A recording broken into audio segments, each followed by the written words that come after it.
p.m. on June 17th, 2026. So that being said, let's just run around the virtual room and do attendance roll call and introductions for anybody that's new. So I'll start with myself. My name is Jason Blankenagel. I'm the chairman of this council.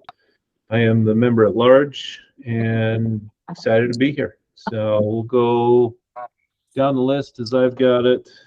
Starting with our board members, I've got Brody. This is Brody Johnson. I'm the ATV representative calling in from the shores of Lake Michigan. Oh, nice. Thanks, Brody. Got Dave. Dave Jacobson, BLM representative. Okay, thanks, Dave. Mike. Mike Cook, safety representative for the council.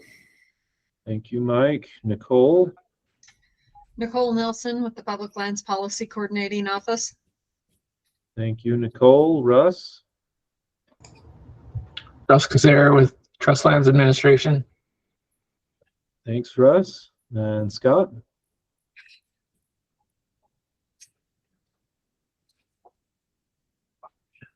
For once, he has nothing to say. I like this part of Scott. Get a microphone. Hey, now I'm ready for you. I'm the off-road motorcycle representative. All right. Thanks, Scott. And then we've got our program manager, Wade. Yeah, Wade Allinson, OHV Program Manager. Thanks, Wade. And Rachel, why don't you go ahead and introduce who's in the room with you and go from there. Rachel Toker with the Division of Outdoor Recreation. I oversee and manage the OHV Recreation Grant. Nicole Hanna, the Division Security.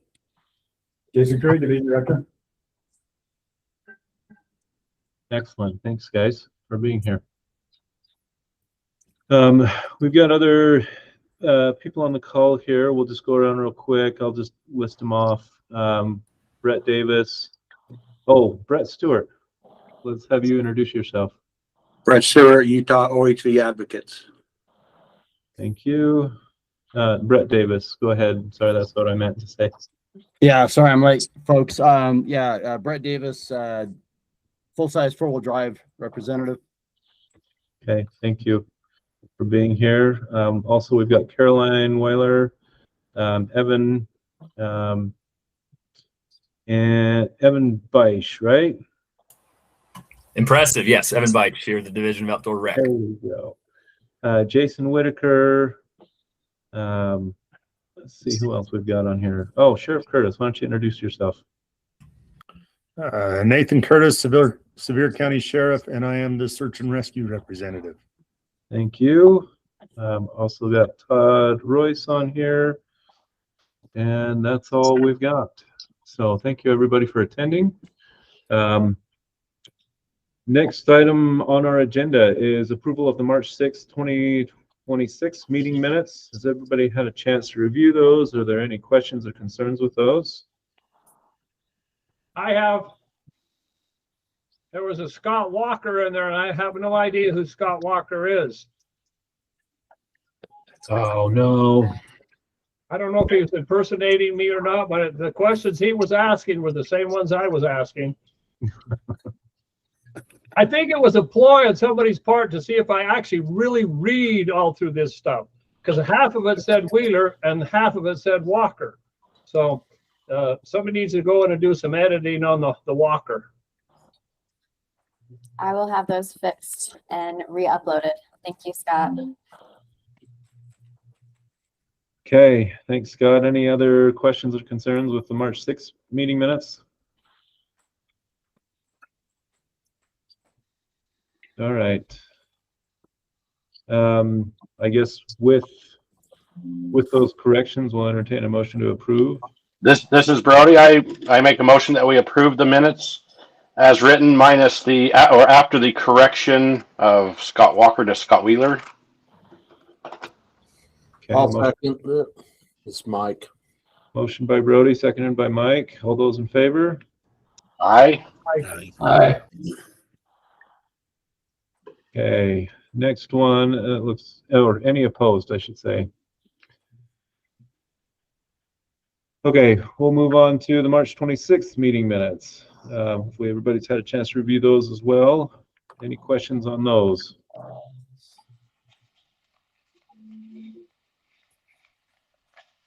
Seeing none, I'll entertain a motion.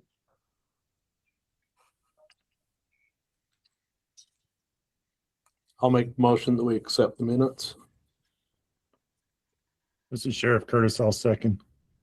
Okay, motion made by Mike to approve the March 26, 2026 meeting minutes, seconded by Sheriff Curtis. All those in favor?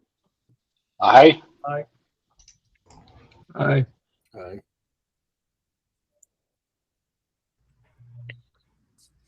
Okay, any opposed? Okay, that item is taken care of. All right, thank you.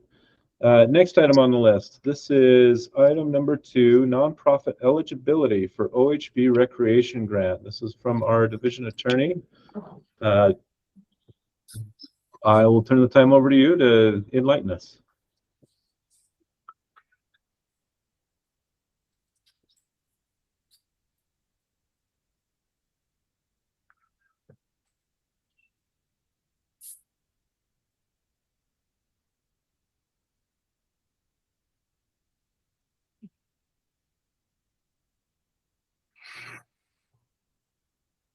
Rachel, can you unmute? Can you guys see this okay? This is Nicole. Yep, thanks, Nicole. We can Okay. hear and see you now. Perfect. All right. Well, thank you guys so much for giving me this opportunity to talk with you guys and explain a little bit about the process that we kind of go through on the back end with OHVR grant eligibility. This stuff gets into a lot of statutes, and just kind of prior warning, it can be a little bit dry, and I appreciate that. But it kind of is what it is. So we're going to go through it together. And if you guys have any questions or concerns, please just interrupt me. It's a little bit easier. Once I start talking, sometimes I forget to stop. So OHVR grant of eligibility, a legal perspective. And I have to say that these are not the Utah Attorney General's opinions. They're just mine. How do I go forward? The arrow button, sorry. No, spacebar. Oh, there it goes. Okay, the pre-scoring process. So eligibility determinations are made as part of the initial grant application review process before they're scored by the advisory committee. And generally speaking, they're inherently exclusive by nature. So if we can't establish eligibility, it doesn't really matter how good the project is. We can't legally fund it. Now, we can direct them to other sources of funding that they may be eligible for or may fit a little bit more better. The easiest way to think about this on the 10,000 foot level is it's kind of the eligibility determinations are the same as the determination of whether an application is complete. So in most of the cases, it's really a pretty simple determination of whether or not the basic requirements have been met. The interesting ones, or at least interesting ones for attorneys, are kind of few and far between. But we will talk about one of those at the end of the presentation. And just a quick reminder that even though DOR and staff and everyone involved is very, very conscientious and helpful with the applicant, ultimately it's the applicant's responsibility to demonstrate eligibility. So we very much appreciate it when they do that. All right, so here is what I call the path to eligibility. And you see you have your little trail path. You start at the timer, which starts this entire process. So the application for the grant is submitted to DOR. We do have some of these conversations with people before the grant is submitted, but once the grant is submitted, that's when we do the deep dives if we need to, just because it doesn't make a huge amount of sense to do a deep dive into something if they're only kind of thinking that they might want to apply. So if you follow the arrows with this, you can go two different ways. You can say, are you a federal, state agency, or a political subdivision of the state? And that will eventually get you down to the bottom in the scoring process, where you get to see some of Utah's beautiful arches. And the other way that you can go is if you're a registered nonprofit that promotes OHV recreation. And you'll see that one branches into two separate branches because we have two separate inquiries that have to be done. Are you registered as a nonprofit in Utah, and do you promote OHV recreation? And then you'll see that if both of those things are met, all of the arrows point down to the scoring process, which is when we say, okay, we've determined eligibility. You guys are good to go on to the next step. Just as in contrast, this is the path to ineligibility. So our trail is closed, okay? So you'll see the big X's everywhere, and the X's are under the cannot independently verify eligibility. So the difference with this one is that in the prior slide, we were able to verify it. In this one, and those X's can happen technically even at the very beginning if they don't fall into the federal, state agency, or political subdivision, or a registered nonprofit. But I think that maybe kind of might help you see the difference between the eligible and the non-eligible. So you're going to see this slide a lot because I think it's helpful to kind of get an idea still in this process of where we are. So we're back to our path of eligibility, okay? And what we're going to be talking about is our statutory authority. Yes, ma'am. Someone raised their hand, but I am not on I don't know who. Okay, who raised their hand and would like to talk? Brett. Hi, Brett. The question I have, when you say registered as a nonprofit in the state of Utah, can you be from out of state and have a registered nonprofit in Utah, even though you're from Idaho, for an example?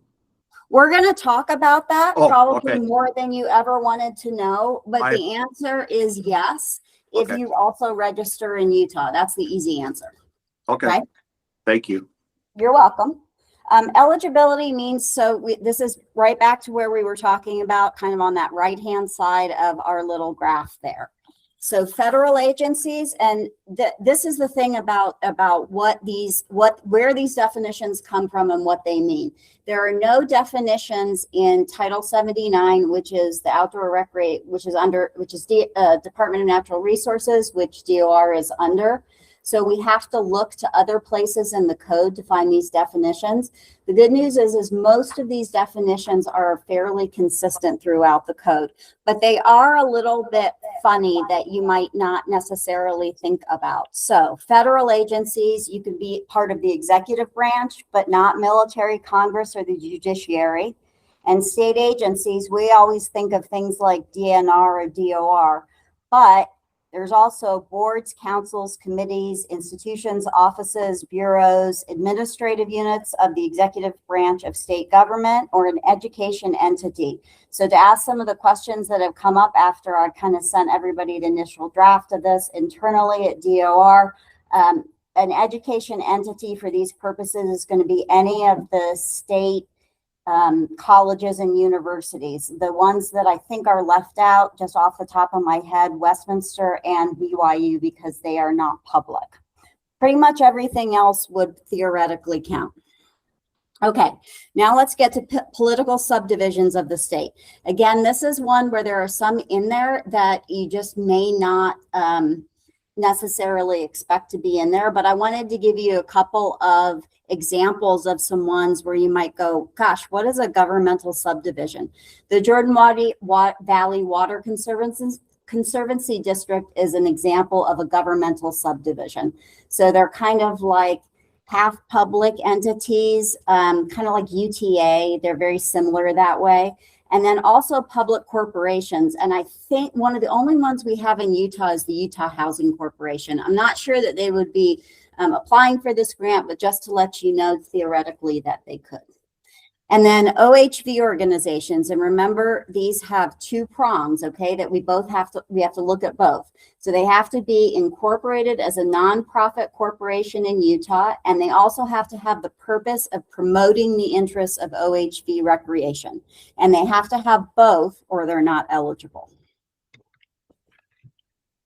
All right, so Here are the OHV organization requirements for eligibility.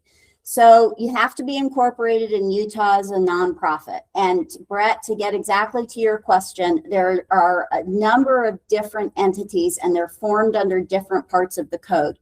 We are only allowed to consider the ones that are formed under Chapter 6A of the Division of Corporations Code, which is the,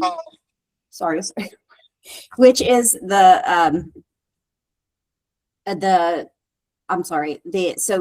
so you have different ways in which you can register. You can register as a charitable organization.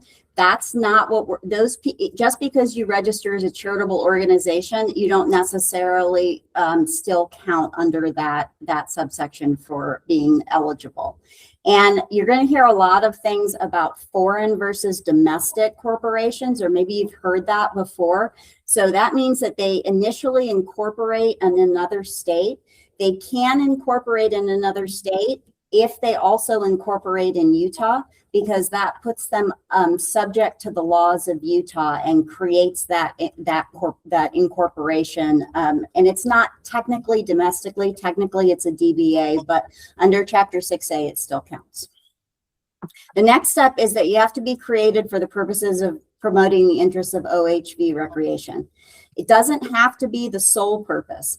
But it does have to be, we have to be able to look at the corporate documents. So in this case, there are two documents that we look at, the Articles of Incorporation and the bylaws. And those are the ones that are going to tell us if there's any purpose of promoting that OHV recreation interest. So we're back on this path to eligibility, okay? So we've gone down and we've looked at, do you promote OHV recreation? Are you registered as a nonprofit in Utah? And we're going to talk about our due diligence review and what we have to do with the Division of Corporations. So incorporating in Utah, there's only one way you can do it. It's through the Division of Corporations and Commercial Code. I've included the website if you guys want to look around. It's really, really helpful. They are always up to date, and it is the official legal database of all nonprofit organizations registered in Utah. They also have all of their bylaws, articles of incorporation, any kind of renewals or amendments, any corporate documents that are what we call foundational documents. Those have to be sent to the Division of Corporations and Commercial Code. You don't have to send things like if there's other types of agreements that aren't necessarily bylaws or articles of incorporation. Those aren't always found there, but those are the two major ones that we look at. And I would encourage everybody to just go onto the website real quick and you can look around and see what's available, because it's incredibly informative and helpful. All right, so what are the required filings? This is a lot of legalese to say that basically you take a document that's called the Articles of Incorporation, you file it with the division, and that is when your nonprofit essentially becomes effective in Utah. And the second part that's important there is it's conclusive proof that all conditions precedent to incorporation have been satisfied. And what that means is that everybody has looked at the statute that they're supposed to, which is 1668-201 technically, and then it goes through quite a few other provisions. But what's kind of interesting about Utah is, and most states, is basically anybody over the age of 18 can file these. And they only have to have a few things included, which is the purpose, corporate name, your registered agent, so that's your contact person, the names and addresses of the people that are incorporating, and then if you're issuing any voting rights or stocks and shares, that also has to be included. But what they require is very, very bare bones. So incorporating in Utah, articles of organization. This is some sample language. I don't actually expect you guys to really want to read all of this, but basically what the important thing to get out of this is this purpose clause, like we talked about in the prior slide, which is required in order to file your articles of incorporation and to become a nonprofit in Utah. These tend to be very, very broad. And so you can just see some examples of some purposes that people have stated here. It's really helpful when they're not as broad and they're a little bit more tailored, but generally speaking, people like to keep them really broad so that the nonprofit can do a number of different things instead of having to be too limited. And additional requirements have to be met if you want to hit that 501c3 or 501c4, really any of the 501 things. And just a real quick note about the 501 language, attorneys kind of use it as a synonym for a nonprofit. Technically, the 501 language is the federal language, and there are lots of different types of 501 corporations, and whether there are 3 or 4 or some of the different things, it has to do with how much they're allowed to lobby, what they're allowed to do with their charitable donations. So this is the other document that's really important. This is the bylaws, and the bylaws are your administrative kind of set out for your organization. So again, when we look at the purpose, it's going to be, it can be or generally tends to be very broad, but that is the other place where we look when we're trying to find evidence of eligibility and OHV interests. All right, so we're back to this path to eligibility, and we've talked about doing the division of corporations filings, and now we're going to switch over to promoting the interests of OHV recreation. So remember, this is the second step because we have to have both. So what we look at that we just talked about is looking at the corporate documents, and this is going to be inclusive and not exclusive. So even if it's very broad and it just generally says that it promotes outdoor recreation, that wouldn't immediately trigger an ineligibility determination. What that would trigger would be a much more extensive look into the entity itself and what it's doing. And we call that kind of the baseline determination, right? So all of the things that DOR looks at when determining eligibility. Was that another hand? Oh, no, sorry. Apology. Okay, sorry guys, I just didn't want to miss one. So the things that DOR considers, and again, there's a very broad list here, but this is a really good kind of summary, is the legal aspects, so the code, the rule, and the corporate document review. Then there's a practical element, so site visits, looking at any kind of modifications of documents, organizational history, intent. We talk with their attorneys, we talk with usually the members of the board, evidence of past OHV projects or investments in projects. And then can I ask you a question on that? What do you mean by organizational history, and more specifically, what do you mean by intent?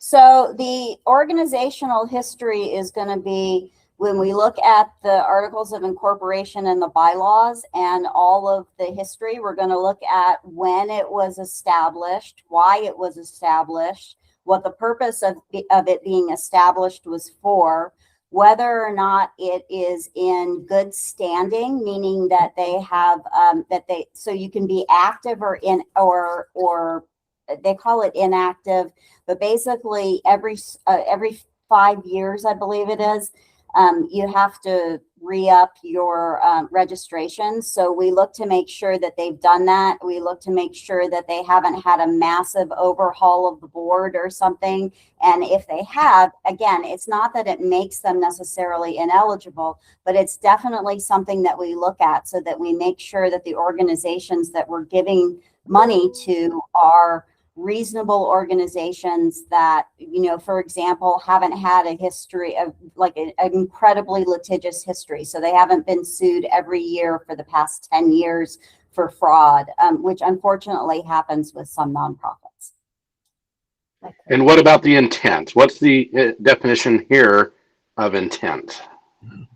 Is what their intent is. Well, both. So that's pretty broad, and I think that applies in a number of different places. So what's the intent of the reason why they applied for this grant? What was their intent in forming the organization. What are their intentions going forward? If they're a new organization and we try to look and see, well, there aren't really any past OHV projects or investments in projects, then we talk with them and we say, okay, well, you know, what are you hoping to do, or what are you hoping to accomplish with this nonprofit that Are we with the intent?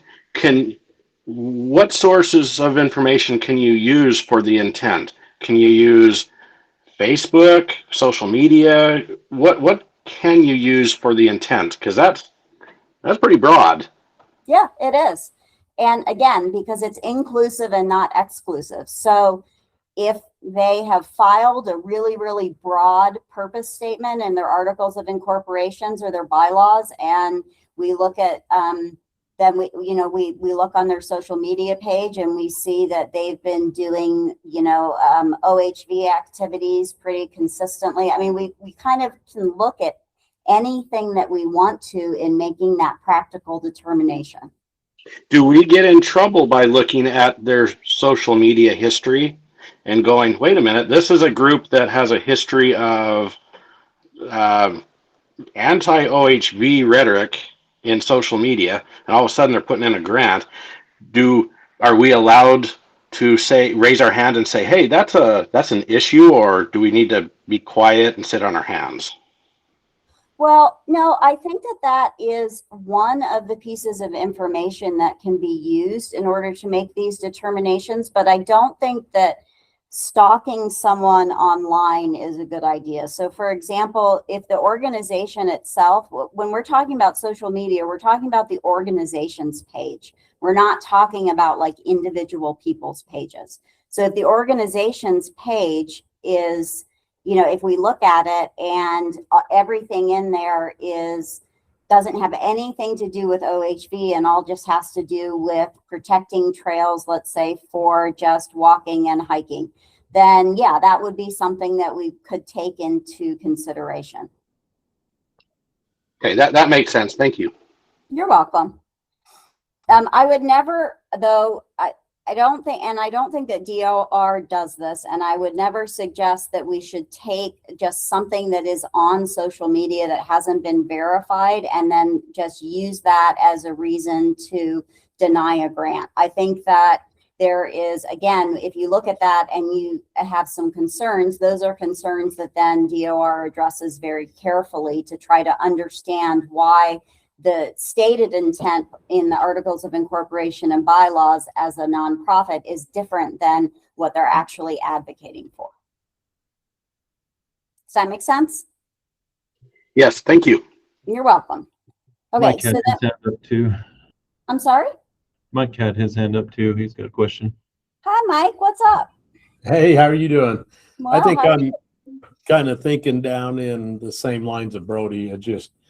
My question is, let's say you have a corporation or whatever they are their bylaws say, yeah, we're here to promote OHV just flat out. But then, obviously they aren't. And there's evidence, either on their Facebook page or the way they're doing that, just overwhelming evidence that they aren't promoting OHV. Where's the threshold, and who makes the decision off of that to say, no, you aren't eligible, just because your bylaws say you're, fit the mold, your actions don't? Who makes that call? DOR would make that call. Okay. All right. All right. So the next thing that we would move down to is kind of the policy considerations. And, so does this further the interests of the OHV recreation access consistent with the grant program's intent and purpose? And I think that also is one where there's a lot of discretion, but I do think that that's one that DOR takes into account very carefully in making these determinations. And remember, this is like like kind of, if you think of it as like a gumball, you know, like one of those old guess the number of gumballs in the gumball container. Like these are all gumballs that we use to kind of in our weighing of whether or not this entity is eligible. The one thing that I want to say is if we read the articles of incorporation and the bylaws or any other corporate documents that are available and there is nothing in there about OHV, or then all of this other stuff, we usually would reach out to them to talk with them about it, but that's going to be a pretty high bar for them to try to convince us that that this is an eligible entity. Okay, so and the last one is the law enforcement aspect. And this is because we do have areas where people have applied for grants and there are issues, and they're kind of systematic issues with people not registering or not being compliant. And so that's one of the things that we also can talk to them about. So if you have an entity and it's an OHV, you say, okay, great, everybody here is for OHV. It's in your articles and your bylaws. We've looked through all of this other stuff and we'd like to move forward. And then no one that has those vehicles is compliant with the registration requirements. That's something that we would require them to change, usually as part of their kind of plan. And the reason is because this gets funded with that registration funds. And so it's, you know, it helps. It's hard to justify giving an organization a bunch of grant money that's funded with registration fees in part, when they aren't registering their vehicles or don't think that that's important. And that also gives us kind of an indication that even if they say that they're going to sign all of the grant requirements, maybe they just don't really care about the law and they just want the money. And that would also be incredibly problematic.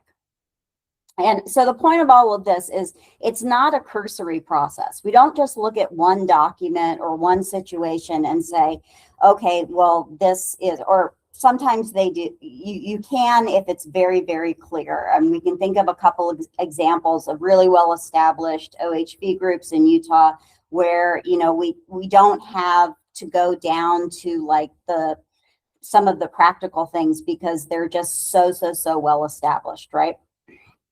So that's kind of that part. So the other thing that I thought might be helpful for you guys was just to kind of talk about the division of duties. So for DOR, their duties are to determine things that like eligibility that are dictated by code, rule, or policy. It's not a discretionary determination unless it's stated so in code, rule, or policy. And the way that we look at it is whether DOR shall do something versus DOR may do something, okay? So examples of that are compliance with the funding provision that dictates what the grant funds can and cannot be used for under the Utah law that applies to these grants, right? So if they want grant funds and we just can't use them because the law says that we can't, then there's not a lot that we can do about that. Another example, that applications are completed timely and submitted by DOR's due date. The difference with the advisory council is that their duties, you guys mostly advise on the policies related to the use of off-highway vehicles, and you don't really make those eligibility determinations, but once those have been made, you evaluate the projects, right? Based on the funds, the project applications, the things that are set forth in rule, all of the different requirements. And then there's also kind of a discretionary part here, right? With whether or not you guys as a whole think that this is a good project that should move forward. I do think it's important to add here that unlike some of the other boards, your code language is just advisory. So DOR can choose to ignore the recommendations of the advisory council. Generally, that is not their practice. And Jason and I talked about this, and it would only really come into effect in very extreme situations. What I want to say, though, is that I think you guys are really, really fortunate. And sometimes I think people don't realize this because There are a lot of advisory councils in Utah, and not every division of the state of Utah gives as much importance and weight to their advisory councils. So when I used to represent DABC, which is now DABS, which is the alcohol division, they have an advisory council as well. And maybe, I haven't been there for a few years, but when I was there, I was like 70 to 90% of the time what the advisory council advised, they did not follow. So just to give you an idea, of that there are huge differences in how advisory councils are treated throughout the state.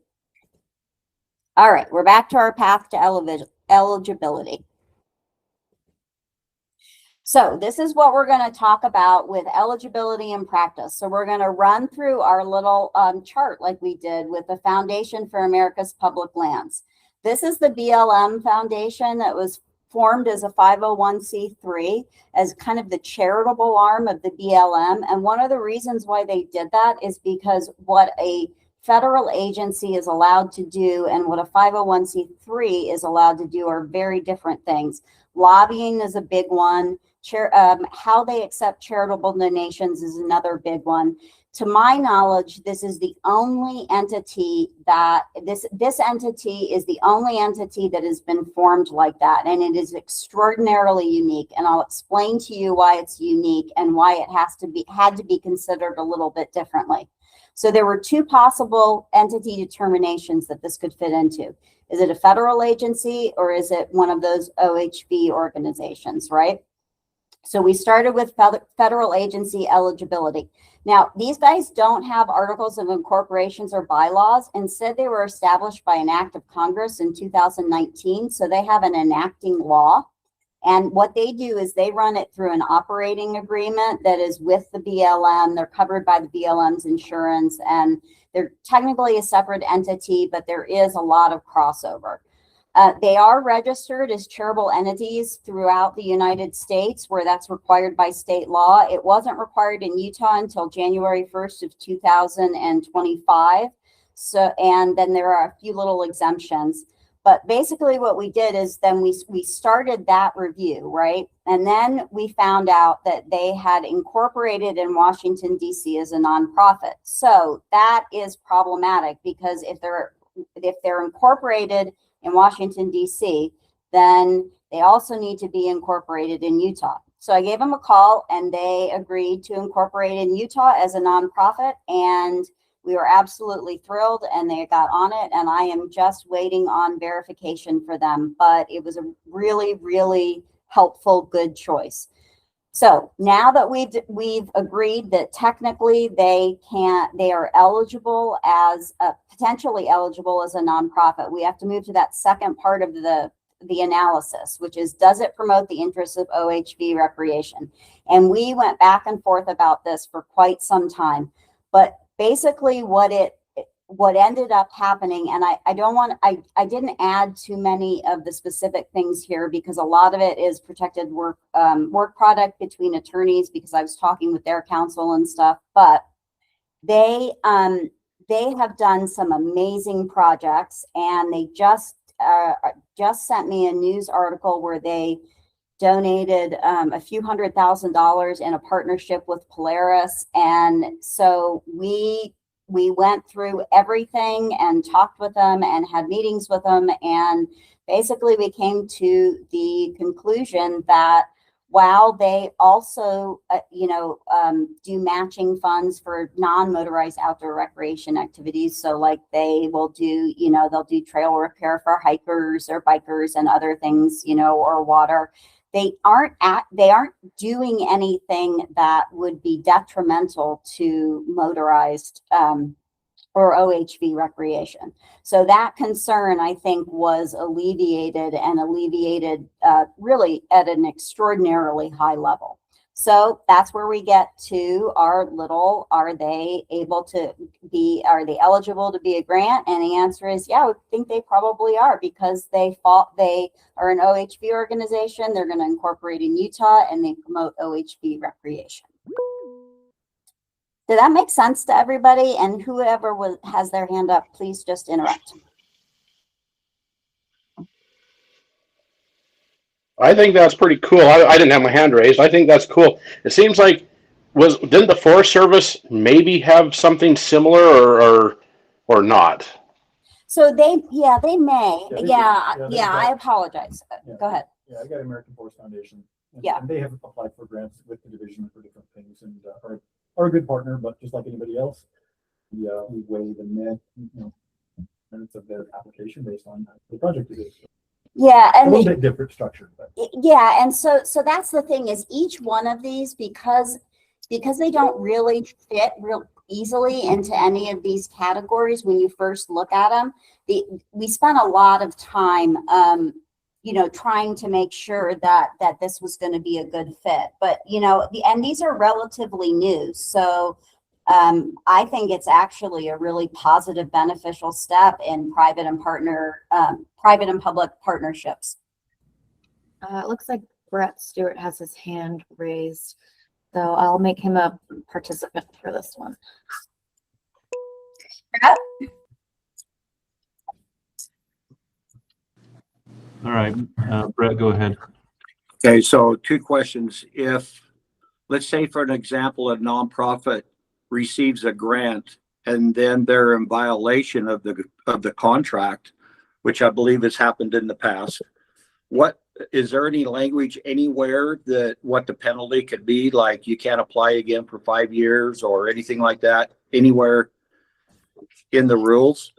And the other question is, question is, if the BLM receives money through a grant, which I happen to know, I did a support letter for the one on the Henrys, and then within a few months of getting that money, I found that they were using, I'm assuming, I don't know, but there was a lot of road closures that had been done since they received the grant. I mean, how do we monitor that? And that would definitely be in violation again, along with the nonprofit, on question number 1. So actually, that's a different determination, and that's not really a pre-scoring issue. That is once you guys have scored them and they have received the grant monies and they've signed the grant contract, then if they breach the terms of that grant contract or grant agreement, that's a completely different kind of legal process that we go through. But yes, we and that's something I think that if you guys are interested, and I'm more than happy to pull out some of the provisions from our grant agreement or walk you guys through it so you can see what protections and stuff we have put in. But this is all happening at a pre-scoring level, so it is very, very different than that situation, which is more of a breach of contract and then could potentially result in all of the grant funds being pulled back. And yes, possibly not, and not being able to get grants in the future and things like that. Okay, thank you. It's just a different little spot, but you're right. It is relevant and it is important. And I'm more than happy to pull those for you guys and do that in a separate spot. But we're just at a very, very preliminary spot right now. Okay, thank you. You're welcome. Mike, you had your hand up. Yeah, so I think these are great because I think the purpose of them is to basically bypass some of the spending regulations, just so that we don't get bogged down in red tape. But I do have a concern. So if you have some kind of agency, be it government or anything, and they're applying for grants under their name, then you have this friends of, let's say John Doe here is applying for grants. Then you have this corporation, friends of John Doe, that are applying. They're 2 different entities, but the money's going to the same place. They're actually 3 different entities. Okay, 3 different entities. Yeah, you're right. And there are 3 different entities, and the money is technically going to 3 different places. Yeah. But there's something that it's called breaching the corporate veil. And so that means that if you set up a whole bunch of foundations and organizations and ultimately you're just funneling the money to yourself, those corporations are not valid anymore. So what the division of corporations, you can file complaints with them, and then they go through a process where they will de-incorporate them and not allow them to reincorporate. It's a very long process, but it's called piercing the corporate veil. And it basically means that people have tried to set up a series, and people do this with trusts too, and with different, not just nonprofits, but they do it with different like LLCs. They'll set up like 40 different LLCs. But if ultimately you can prove that the money is going to the same place, then that would be the analysis that we would go through. Yeah, and I'm not so worried about somebody doing something illegal like that. I'm just think that it'd be beneficial for us as the advisory council to know that we didn't just give 100,000 to this. Well, we just use the BLM. We didn't give 100,000 to we gave 100,000 to the BLM, and we gave another 100,000 to this. That we really gave $200,000 to the BLM. No, you did not. You only gave $100,000 to the BLM. Yeah, but if the money goes from that corporation straight to the BLM, then in essence, we gave. The BLM really got $200,000. I mean, technically they didn't, but they did. Not only just technically, they're very, very different organizations, and they have to operate separately. So yes, you're absolutely right. If we could try to prove that this Foundation for America's Public Lands was fraudulent because what they were doing was just funneling money back into the BLM without any kind of good corporate structure, or they had the same account or something like that, you're absolutely right. But I think that it's not as helpful to think about it as we're giving two different we're actually just giving the same organization $200,000, because that's not really the way the law works. So I agree that it's important, and that's one of the things that we can look at. But for example, with this Foundation for America's Public Lands, they're not just funneling the money back into the BLM. And not only that, I can't imagine the advisory council not having rigorous discussions about it. Oh yeah, yeah. It's just evaluating. So it's kind of a moot point in my opinion. Okay. Yeah. Well, that was my thing, is that if that money, if they are doing a project for, say, the BLM, which I don't have problems with, I think that's great if they're helping out the BLM. But I as an advisory council would like to know that money that we gave that project is going to the BLM, where exactly it's going to go. Yeah, I think what we would really want to look at in a case like that, Mike, is do they have a letter of support from the BLM? And is the BLM, local district office, state office supportive of that project? And maybe Dave Jacobson can offer a little insight as well. Yeah, the foundation can actually give us money. They could do work in our behalf.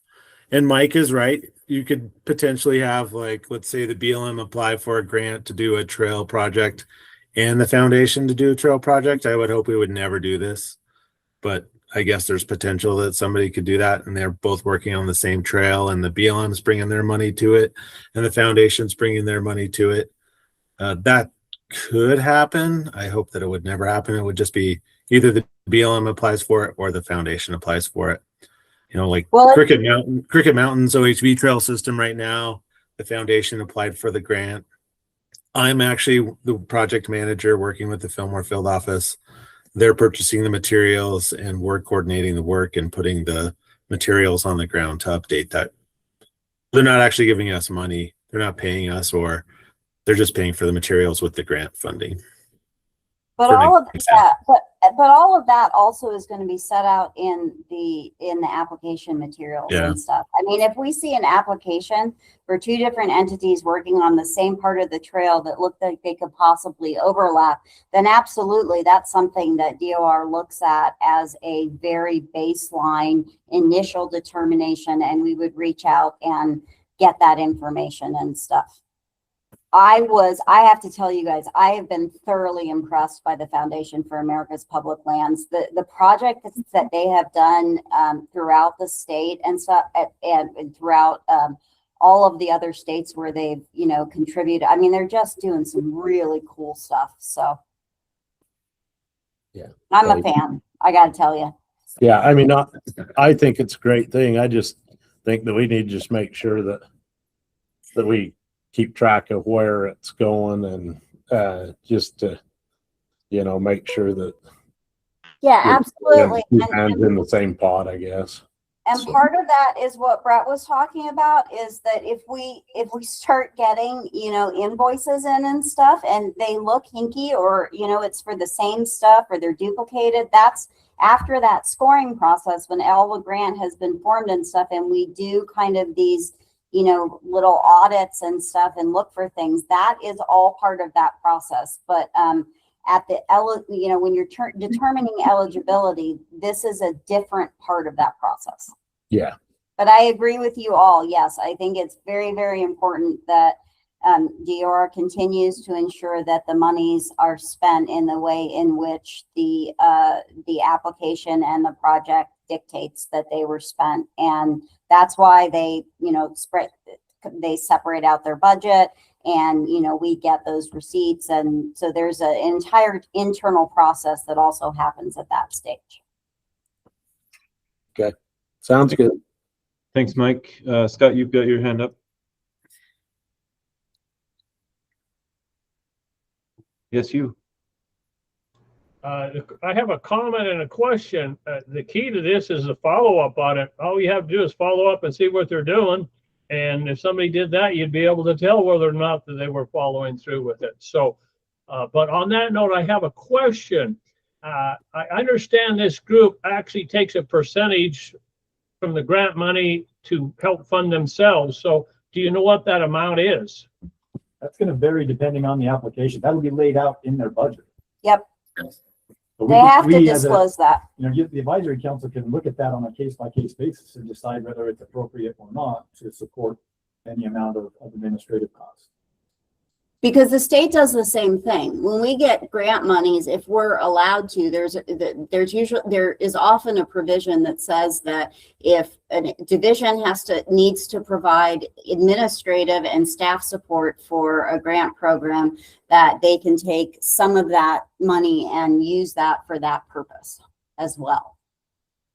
Okay, the question I have, is it 50%? Is it 25%? I'm just asking. It'd be nice to know. You know, that would if be it's 10%. It's in the application. That would be based on what they put in the application. There's no magic number or threshold amount. It would be what the advisory council looks at and says, oh, what, they want 15% for administrative? Well, I don't like that, because you know, we see a lot of them that are more like 5%. Yep. And that would be up to the advisory council to evaluate that as a criteria for its merits. I'll tell you, as an attorney, if I see over 10%, I start to get worried.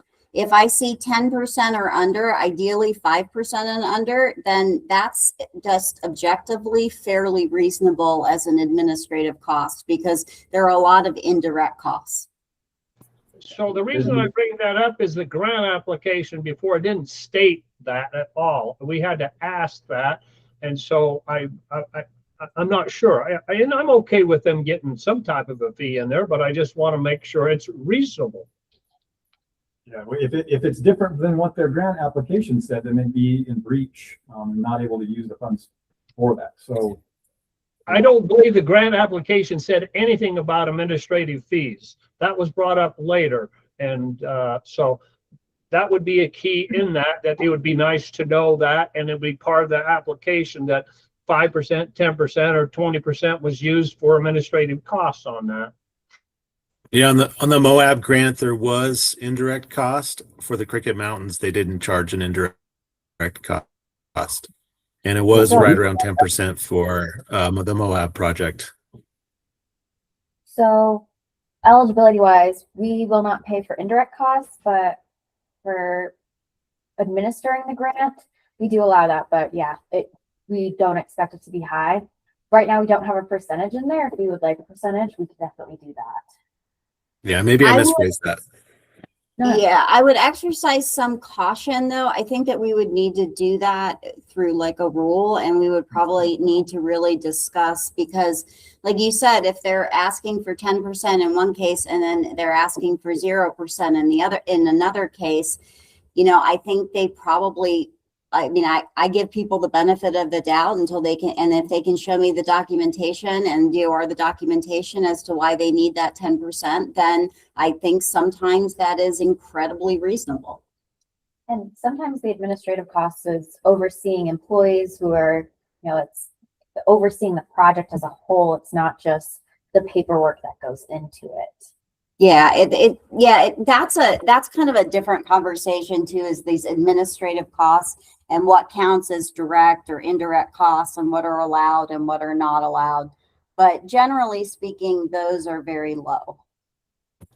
Well, my job as a council member is to make sure that we get the most out of the funds that are available that hit the ground. And so that would be a concern from my perspective, and from, I would think, every council member, is to make sure we get the most out of what we're allocating. Yeah, I think that's, you know, very reasonable and understandable and very fiscally responsible. So well done. Thanks, Scott. Brody, you've got your hand up. Mine's just simple, but in a Richfield meeting, we talked about maybe having the foundation come and present the next time they put in for a grant, whatever size it may be. That way we could get to know them and maybe have a few minutes to ask a few other questions. Would that be a possibility? Yeah, the guy that we will talk with, his name's David Zhang. He's out of Sacramento. He's a great guy. He's an attorney. He runs all of their kind of outreach and stuff. And I've had a number of conversations. I actually even drove out to Sacramento and just because we were on the way down to a family vacation. So they are incredibly willing, able, and helpful and reasonable, and very much want to give you guys the money. If their perspective was, if they didn't give this money to you, they were going to give it to another state. So I think if I call David and ask him to come back out here, he was just here about a month ago, that he would be more than happy to give you guys a presentation to talk about what they are and what they do. I think that would be awesome. I honestly, like with some of these foundations, they have been so incredibly helpful, straightforward, upright, and just willing to bend over backwards to meet our requirements. So quite frankly, there are OHV user groups that I am more concerned about, I would say, than I am concerned about this particular institution. Thanks, So Brody. Yeah. You had something? Yeah, real quick, and then we probably need to move on, Jason. This has been very good. I just want the council to know I have met with David Zhang and had a very good conversation with him. I've talked to him several times, actually, once in person. We are kind of working a joint project right now down in Cedar City, a really great OHV project. And just so you know, too, they are heavily funded by Polaris. Polaris jumps in a lot of money to help this foundation. So I'm with Nicole. I'm pretty solid with these guys. Thank you, Wade. I have the same appreciation for David Zhang, and I just think he is so fun and easy to work with, and the amount and level of dedication and the Polaris stuff. I'll go ahead and, if it's okay with you guys with DOR, I can send you the news articles that they send about that partnership, because it's really neat to see. We're actually going to be, it's my understanding that we're working on a press release right now. Oh, great. Okay. So we'll actually be putting out a press release. Perfect. Under our name, but yeah, if you want to share it, and then yeah. So I just have one more thing to talk about, but it's going to be about trail cams. So if anybody else has any other questions about eligibility, I think it's like a speak now or forever hold your peace. Well, not really. If you continue to have questions, I'll be more than happy to answer them to the best of my ability. But does everybody feel a little more comfortable with kind of understanding this back the kind of the back end process? Good. Okay. So hearing no comments, I will move to the last thing. Trail cameras in Utah law. So if you guys remember, we had a grant request for, I think it was $6,900 in Sevier County. And part of that request, $600 of it were to put up trail cameras to monitor trail usage. In order to have in Utah, in order to have trail cameras on public lands year round, we need to comply with the requirements of UCA 23A-5-307, which is a DWR, Department of Wildlife Resources code. And the reason why trail cameras are in that code is because Utah owns all of the wildlife in Utah. And Utah is very concerned about improper takings of wildlife. So there's kind of a political element here, and we don't really need to get into that. But the easiest, best, and in my opinion, best, easiest, and most efficient way forward is to comply with this law, which just means that we need to enter into an MOU with DWR, between DWR and DOR, and we will work out all of the details of that. It is currently being drafted. It is not in a position which I can share with you guys today, but I certainly, it's going to be there pretty soon. And just to let you know, since this law passed, and it's relatively recent law, DWR has been doing these MOUs now with all different kinds of entities and agencies. So the last one that they did most recently was with UDOT for traffic cameras, because traffic cameras sometimes overlook wildlife management areas and sometimes capture, wildlife. So that's the solution. And then we can go ahead and just move forward. Sounds good. Yeah, Is there great. any Any questions or concerns on that one? Yeah, is there any issues with privacy on that one? Which kind of privacy? The animals? I mean, I No. haven't heard any complaints from the animals, but People being sorry, filmed. guys. It's late. I'm tired. Not from a legal perspective, No. because they're in a public place. Yeah. There might be a social element to it. But So these are trail cameras on public land. Okay. So it's a little bit different. I think that there are certain situations in which people put trail cameras on private land, and then it's overlooking public land. And there's some, again, this is a very political, there are some constitutional issues here. There are all kinds of things, but for our purposes, this is how we have to do it. This is the only path forward that we can do it. And if we choose not to do it this way, unfortunately, I don't see another path forward without getting afoul of this law, which would prohibit cameras for 6 months out of the year, basically. So Let's that's just get the MOU and move forward and be happy. Yep. That was my perspective on it, but I'm always open to anybody else's. Hey, you guys, I know that this has been a lot, and I know that this isn't the most, this can be a little dry, but I really do appreciate your attention. I appreciate the questions. I appreciate the detail. I appreciate the care with which you are exercising your statutory duties and your dedication to outdoor recreation. And I really, really appreciate that you guys were willing to let me just talk with you about this. So thank you very much. I am done. Excellent. Thank you, Nicole. Okay, we'll move on to the next item on our agenda. This is item number 5, OHV Advisory Council Member Applications. We've got applications for the dealership position as well as the snowmobile position on the council. We've had a chance to review these applicants. We'll let Rachel pull them up, and I'm just going to open it up to just discussion on these applicants, and then we'll need to come to some sort of a consensus. Let's try to go through these briefly. Rachel, do you have the ability to pull them up and just give a brief, this is who they are and where they're from and who they represent? Yes. So, and how much time we have to do this in. oh, okay. So right off the bat, right now, we have 20 minutes set aside, but we are behind schedule a little bit. So keep that in mind. So for the first one, dealership application, it's for 5 individuals. Let's go here. So the first one is Charlie Stevenson. He's based out of Cedar City. Hold on. I'm actually going to find a redacted version that does not list their. Sorry. Stay tuned. Can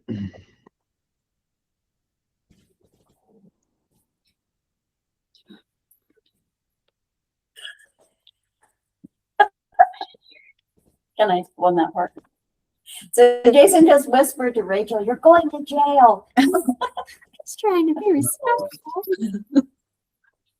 So what Rachel's trying to do, she's being very kind to me. And so one of the things that we're doing is kind of going through with the data privacy laws that have passed. And we're trying to present some of this stuff in a public meeting in a way that may be a little bit more conscientious about some of this stuff. So this is my fault, not Rachel's. Okay, thank you, everyone. Okay, so the first one is Charlie Stevenson. He's based out of Cedar City. It looks like there are letters from Marilyn Wood, who is the former Iron County Commissioner. We also have Sam Steed, who is the Piute County Commissioner. And then Mike Worthen, who is the former Natural Resources Specialist, as well as Brett Stewart. So that is Charlie. The next one is Which Jared. dealership did he represent? That is a great question. Triple S out of Yeah. Cedar City. Okay, thank you. Triple S out of Cedar City. Thank you. So the next one is Jared Oldham. He's based out of Spanish Fork. Let's see. It's been a few days since I've read these.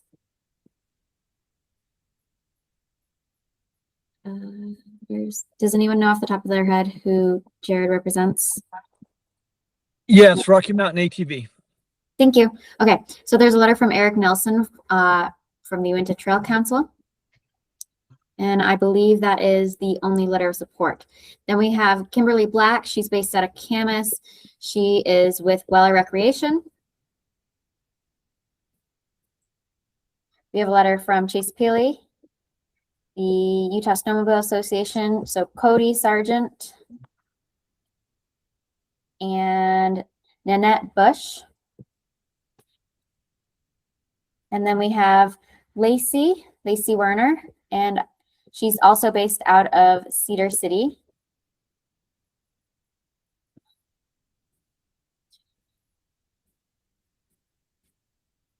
Okay.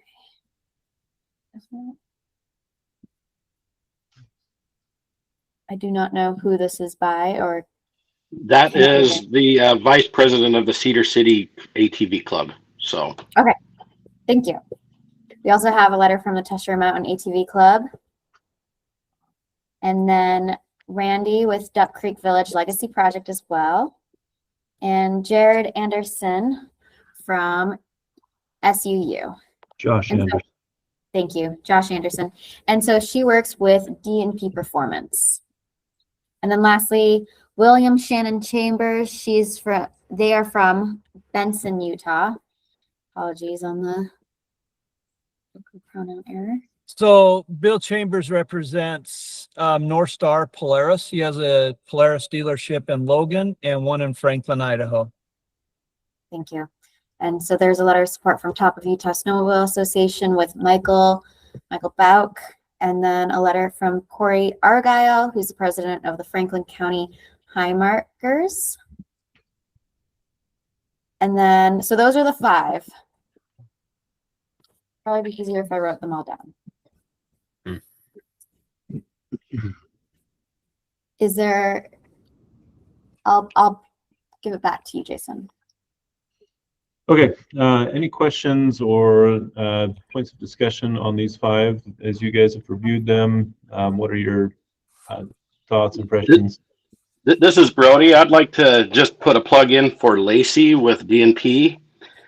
Lacey and all of her employees have been working on the weekends up at Duck Creek, they've actually been removing trees, fixing trails, things like that.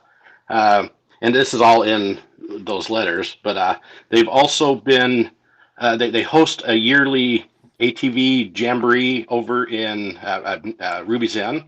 They're averaging 350 people coming from within and outside the state every year. And then she also does a lot for just the community as a whole. She's very involved in all aspects of the community, from raising funds for, there are a couple of kids in the area that have had cancer, so they've raised funds from their jamboree and personally to help support some of those kids over the years. So very good person, she's very community minded and just an outgoing person, just an awesome person. Okay. I don't personally know any of these, so I'd really like to hear if other people on the council, if they have opinions and know any of these guys. So, Brody, what do you know about Charlie Stevenson? Is this a closed hearing? No. Then I'd prefer not to say. Okay.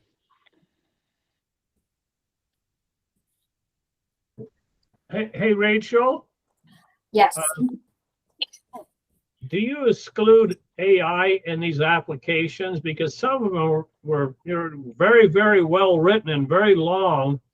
And I'd almost prefer their own personal language as opposed to AI doing this for them. And so is there an exclusion for not using AI for these applications?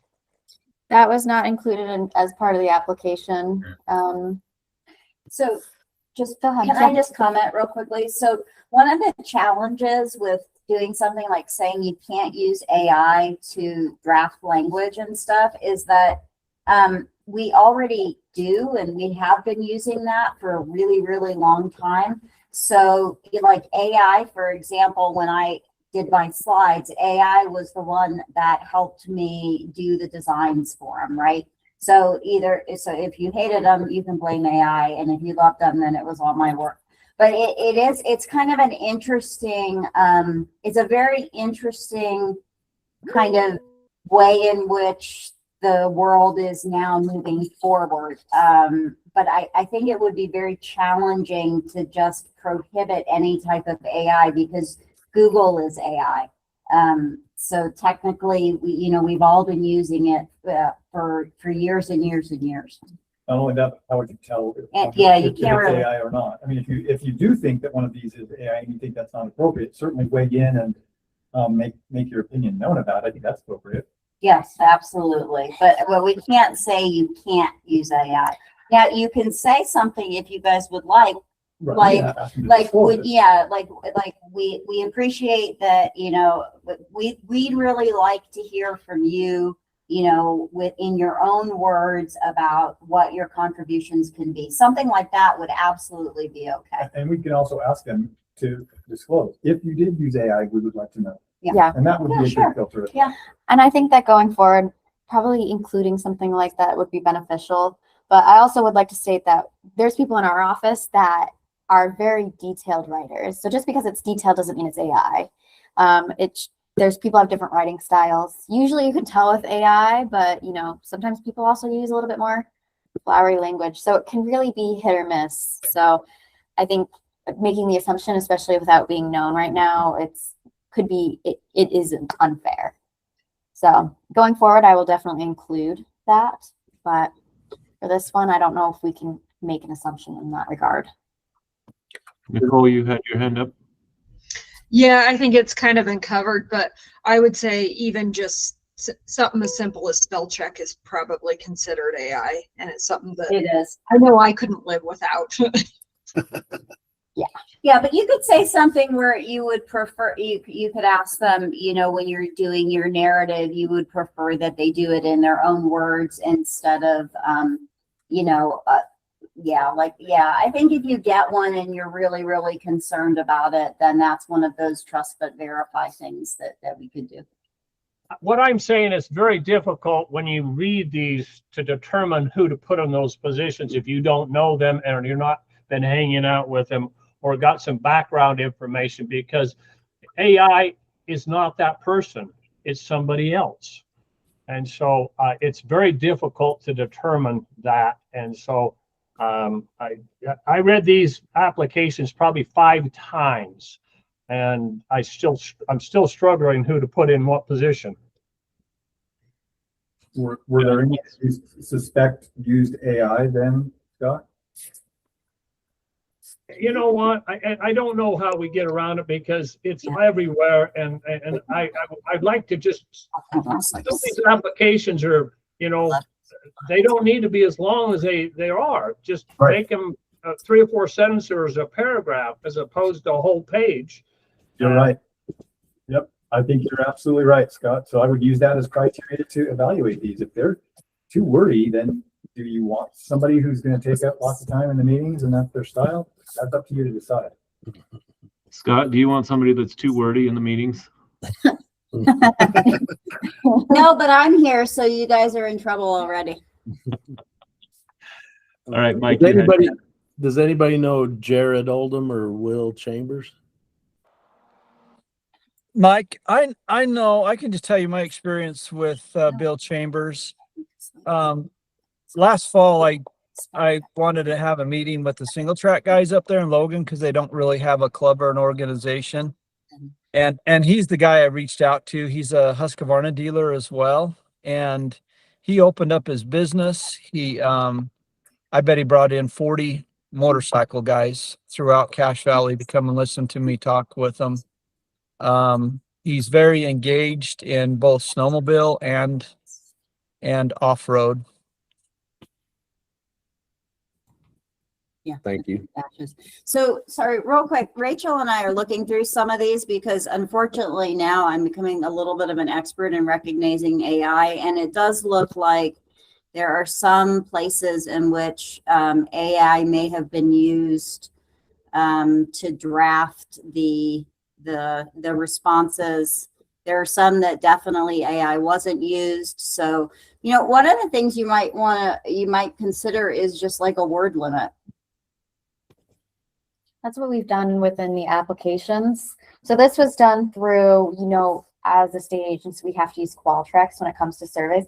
I'm unsure if there's word counts that we can implement, but I think that's a great way going forward. Well, I think, yeah, you're right. I think though, if you said in 50 so words or less, and then you could just, and the other thing is if you guys are, I mean, there are programs that can recognize AI, but I don't know how helpful that's going to be. I think this is kind of the new normal. I'm going to have to tell you guys. Even if you reduce and put Did anybody reach out to any of these applicants? Yeah.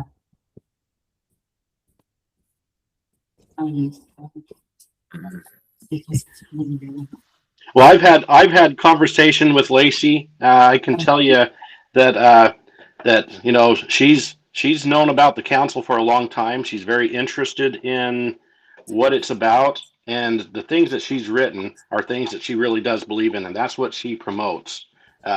It's not something that she just writes down. She's promoted that. She lives it, and she believes it. Do we know if any of these applicants have helped apply for or been involved in the OHV grant? Sorry.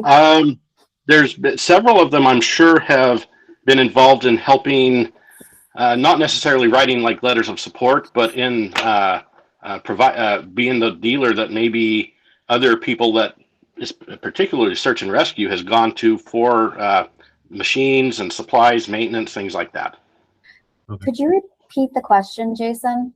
Yeah, my question was, have any of these applicants been directly involved either as a project manager or assistant project manager or provided letters of support for any previous grants?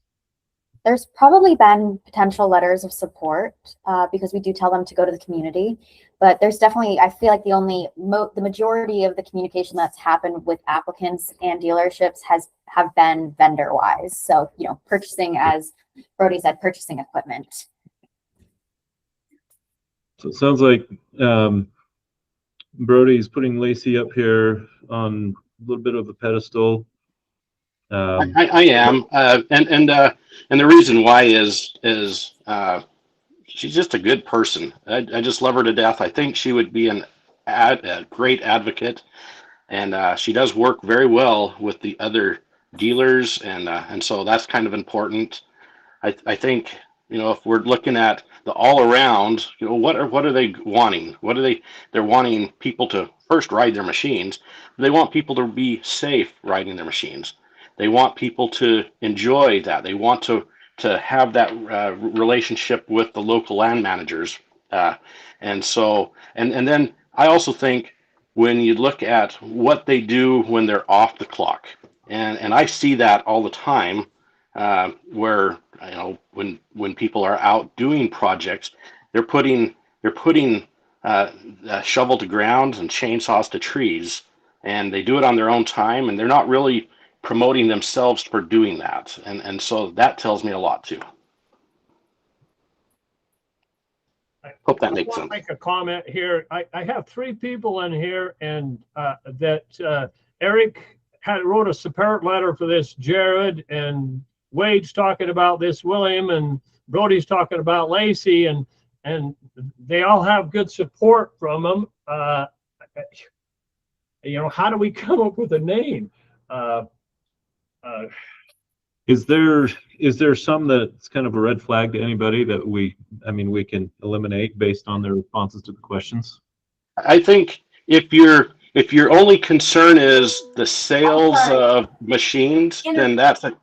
I'm gonna interrupt real quick. I'm sorry, and I'm gonna interrupt because this is actually a really important distinction here. So if we're going to start to talk about someone's like character or professionalism and stuff, that's something that we can discuss in a closed meeting and would definitely be more appropriate than discussing it in an open meeting.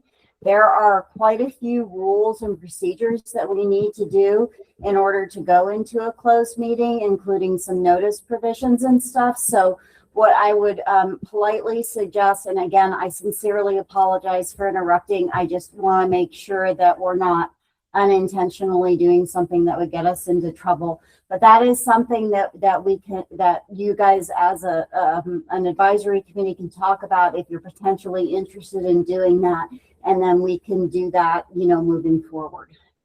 Is that something that we can do in this session, or does that need to be an item on the agenda? Yeah, I'm a little bit concerned that we didn't have any proper notice that we were closing the meeting, and that gives me pause. And I would feel more comfortable if you guys did it in a subsequent meeting. But I also think you could have the discussion without necessarily going into some of those things in a way that is, you know, inappropriate. So I think it's up to kind of the board and, to figure out how you guys want to handle it. If you'd like to going forward though, then we can do that. What you're saying is we just need to go off of the questions answered and make our evaluations based off of that, and not necessarily off of who they are or who they know or anything like that, right? Well, I think you could speak in generalities. Yeah. So, Brody's gone into detail saying why he likes a particular applicant.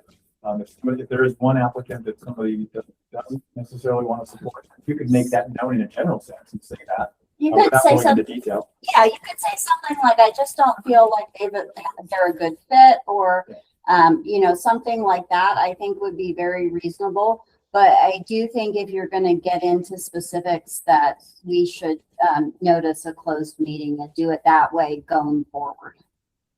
Well, what if we just vote on it? I mean, we've all done our due diligence.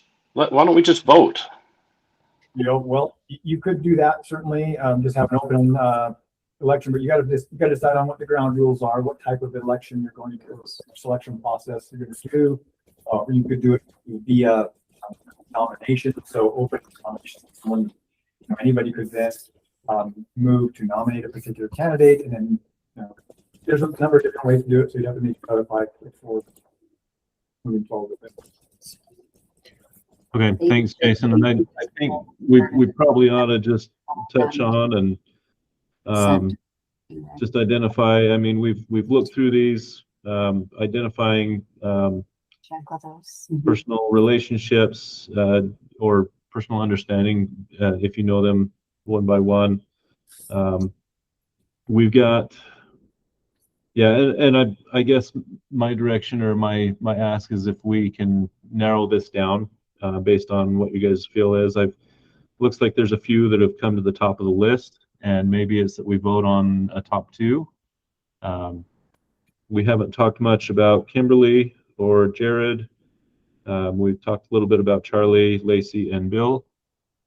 Is there anything that anybody noticed about the application for Charlie or Jared or Kimberly that stands out that would maybe bring them to the top of the list? Jason, I do. I crossed Charlie and Kimberly off, and I circled the three other people, Jared, Lacey, and William, and from those three, like I said, I take a lot out of people's opinions of them and their background information. We do that all the time. We ask for advice from people, and I give a lot of credit to Wade and to Eric and Brody on their opinions about things. I take a lot of weight on that, and so I'm tossed between these three people. So I'm not sure who to vote for, to be honest with you. And maybe all three of them could do a great job. Anybody else have any thoughts on those, on what Scott said? Not to throw another name into the hat, but I will say that I've worked closely with Kim, and Well Recreation's great to work with. Kim's been great. So just, she works closely with our division when it comes to all of our events that we host. So our summit meetings, they're always there and providing and donating to help those events that we put on. Just for their awareness, we've been on this topic for 22 minutes. Okay, yes, we've also been on this topic for 22 minutes. And I was also notified by Nicole that if we were to do a poll or you send me an email, that needs to be included into the public notice website posting as part of the meeting material. So she recommended that we do not do that. So just keep that in mind as well. That we don't do a poll or emailed out? So yes. We just need to, probably the best thing is nominations then. It sounds like we've got a few that have come to the top, and nominations and vote. We could do hand raising. Also, like I could name someone and, start with the first person and who votes for those individual, they raise their hand, I can record it, and we can go on to the next person, and the max person who has the most votes will become our next dealership rep. Or top. You could do it that way. You could either, somebody could just say, I would move that we select this person. And then the chair could recognize that motion. If there's a second, then you could have discussion on it and then vote. That it could be as simple as that, but that's only one other option, just to throw it out there. You don't have to do that, obviously.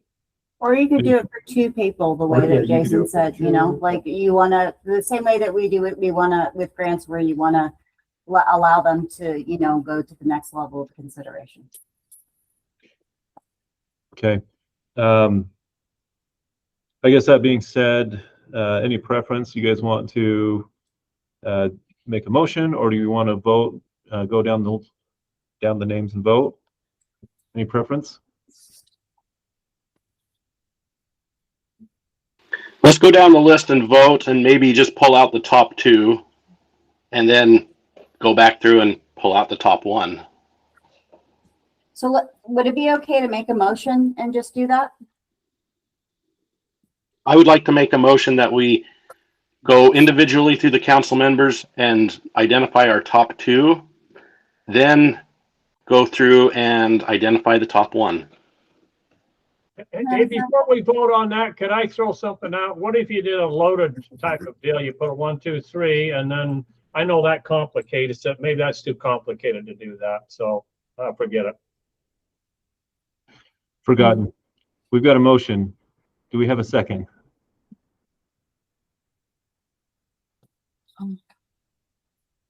No seconds on that motion?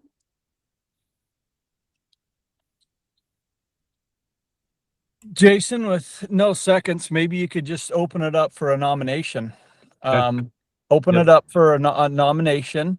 And if all we get is one nomination, then we vote on that person. And So real quick, you guys, and I apologize, but this is like a Robert's rule legal thing. And so we still need to do it through a motion. So if you guys would like to amend the motion that's currently on the table, because it didn't get seconded. I'm sorry. Yeah, it failed. I apologize.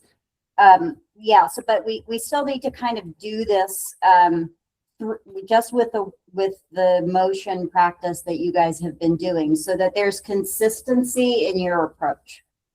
Okay, that sounds good. I think that.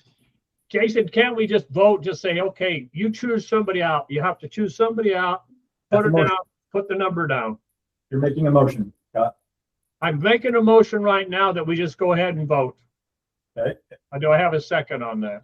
This is Brody. I make a second on that. Okay. So one of the challenges with that motion is I'm not sure exactly what you're voting on. So could you please be a little bit more specific in your motion? The motion would be that we start voting. I could go ahead and say right now who I choose. I'm going to vote for somebody right now. And we start that, and then we go through the council, and everybody has a chance to vote. And then whoever has the most, we choose that person. If we have a tie, then we do another vote. Okay, is there a second for that motion? This is Brody. I second that motion. Any discussion? Oh, sorry, Jason, I'm taking over for you. I'm going to give it back to you. Sorry, Jason. Thanks, Nicole. Okay, we have a motion made by Scott, seconded by Brody. All those in favor of voting for the dealership representative, say aye. Aye. Aye. Aye. Aye. So I want a roll call on this one, definitely. Sorry, but this is important. Let me pull up my list here. Brett? Aye. Brody? Aye. David? Non-voting. Okay. Mike? Aye. Nicole? Yes. Russ? I'm going to abstain from voting. Sheriff? Yes. Oh, Scott? yes. And I'll vote yes as well. Okay, that being said, we'll have. Do you want me to start? Rachel go down the list. Jason, just make a ruling that motion passed then. Okay, that motion passed unanimously. Okay, so sorry, with 2 abstentions. Oh, one's not voting. Oh, sorry, 1 non-voting and 1 abstention. Okay, thank you. So let's go down the list. Voting, if you want to vote for Charlie Stevenson,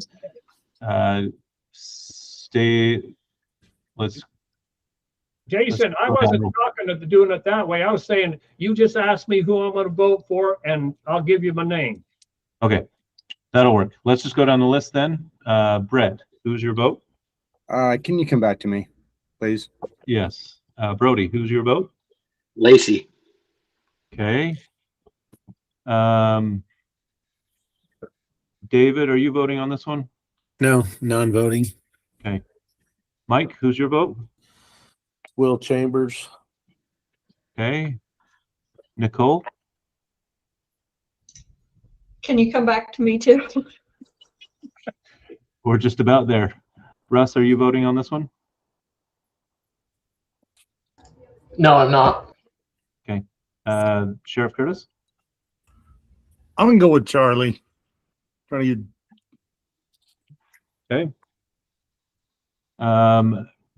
Scott? Lacey. Okay, coming back up, Brett.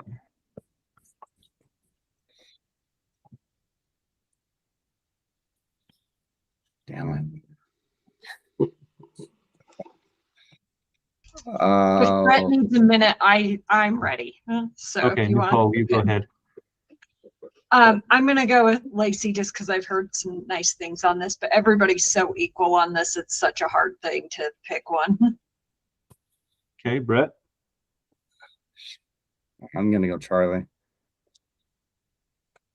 Charlie? Okay. And then I will vote for Bill for the record. But it looks like Lacey is the winner on this one. Okay, that was easy. You want to make the Final motion. what the vote what ended up being? Lacey 3, Bill 2, Chuck 2. So it looks like Lacey Wheeler or Lacey Werner is the top voted candidate. So do we need a motion to, I guess, how would that motion look like? What would that motion look like? This is Sheriff Curtis. I'll make the motion. We accept the results as Lacey being the top choice for our dealership representative. Okay, motion made by Sheriff Curtis. Do I have a second? This is Brody. I second. Seconded by Brody. Let's go down roll call. Brett, how about you gotta have any discussion to that motion? Oh yeah, do we have any discussion to that motion?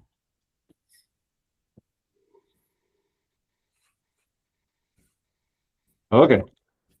Seeing none, let's go down roll call vote for the record. Brett? Yes. Brody? Yes. Mike? Yeah. Nicole? Yes. Sheriff Curtis? Yes. Scott? Yes. And I'll vote yes as well. That is unanimous. So Lacey Werner will is going to be our next dealership representative.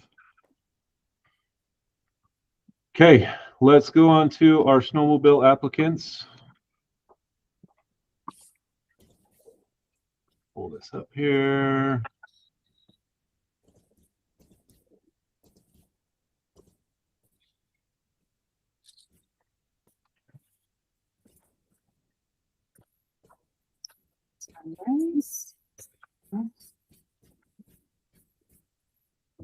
We have Alton Harris, who's in Mendon. It looks like he's with top of Utah Snowmobile Association. He's serving on the board. And Michael Fogg. Yep. From Mountain Green. Looks like he's part of the Weber County Search and Rescue.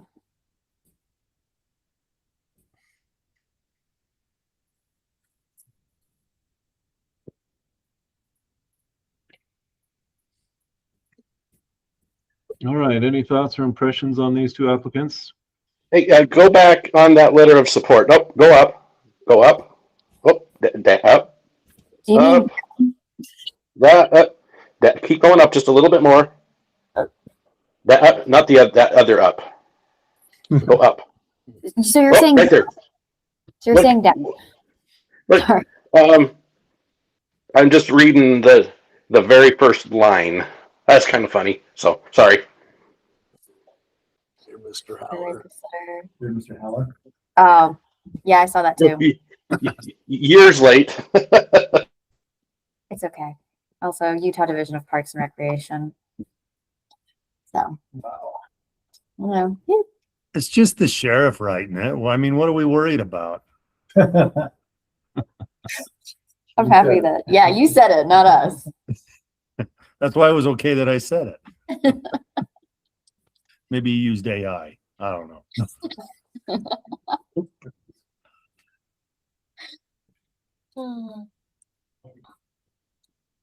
Is there an interest to look at any of these applications, or should we just move on to the discussion portion of this? Yeah, floor's open for discussion. If anybody has any points of concern or interest or things that impressed you on the applications.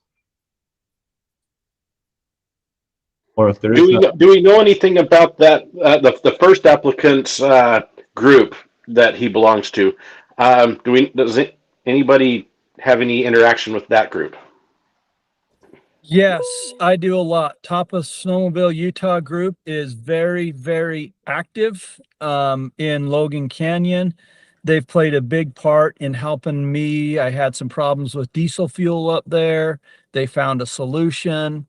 They recently sponsored a parking lot, Top of Utah did with Utah Snowmobile Association there at Franklin Basin, that they were awarded a grant, and they did it very timely and very good. So I have personally, I have a lot of interaction with Top of Utah.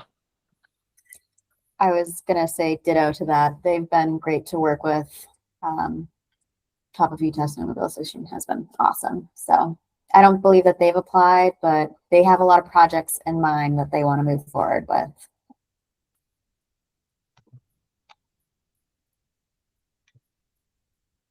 Jason, I'm ready to vote for somebody if you want to start. Yeah, do you want to make a motion? Do we need to make a motion to vote? Yep. I make a motion that we just start voting. Yeah, so to clarify, the same way that we did the prior one, Scott? I'm sorry, what was that? Are you suggesting the same method that you did in the prior one? Same method as we did before. We just go ahead and vote. We just start voting. Okay, just clarify. Okay, motion made by Scott. Do we have a second? This is Brody. I second that. Second, any discussion? Seeing none, let's vote on the motion to vote. Brett? Yes. Brody? Yes. Nicole? Yes. And Scott? Yes. Michael? Yes. And I think that's everybody. I'll vote yes as well. Okay, let's go ahead. We'll go down the list. Can we go down the list backwards this time? I don't know. Brett got away from that last time. I think we need to. I'm ready to vote this time. Either way, don't care. Okay, Brett, who's your pick? Dean. This is Alton Harris. Yes. Yeah. Okay. Brody. Alton Harris. Nicole. The Alton Dean Harris. Mike. Dean Harris or Alton. Scott. Dean. Okay, and I will vote Dean as well. So that is all 6 of the voting members voted for Alton Dean Harris to be our snowmobile representative. So remind me, what motion do we need for that? Or do we need any motion? Motion to accept the results. Yeah. Yep. So made. Brett made a motion to accept the voting with Alton Harris being the applicant. Do we have a second? Did Sheriff Curtis vote? Oh, Sheriff Curtis, did you vote? I figure you guys would figure out to vote for the other guy. That's why you didn't give me a chance. Sorry, thank you. But I will say the professionalism and the other one, I'll go with Dean as well. Okay. So, and I can second the vote, the motion. Excellent, thank you. Motion made by Brett, seconded by Sheriff. Any other discussion? Okay, seeing none, let's go roll call, and I won't miss you this time. We'll start with Sheriff Curtis. Yes. All right, Scott.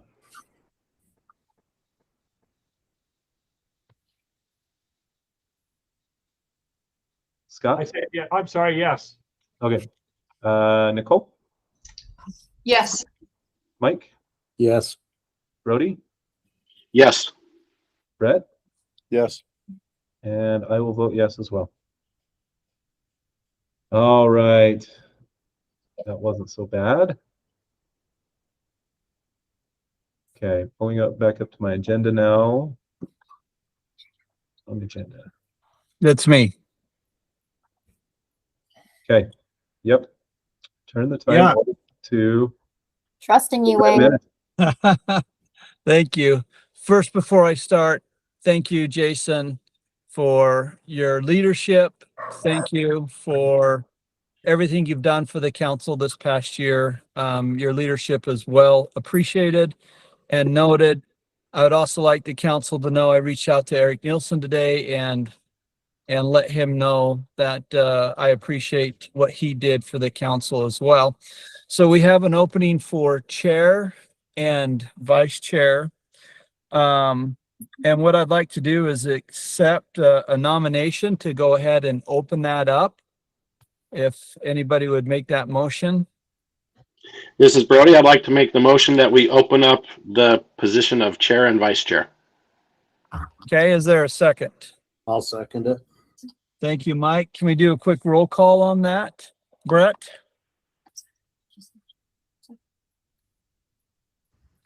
Yes. Brody? Yes. Mike? Yes. Nicole? Yes. Sheriff Curtis? Yes. Scott? Yes. And Jason? Yes. Okay, now the next motion I would like to entertain is I'd like to entertain a motion for a nomination for chair. This is Brody. This is Brody. I'd like to nominate Jason to serve another year as chair. I'll second that. Then Okay. Mike beat me to it because I was going to second it too. Okay. Is there any other nominations? I'll nominate Brody.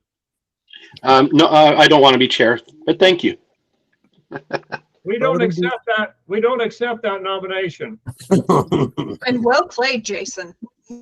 Good job, Jason. Yeah. So Brody declines. Any other nominations for chair? Okay. That nomination holds. I'd like to do a roll call on Jason being the chair. Brett? Yes. Brody? Yes.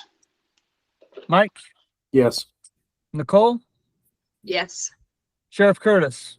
Yes. Scott? Yes. And Jason, we don't let you vote for yourself off, so sorry. The vote is unanimous.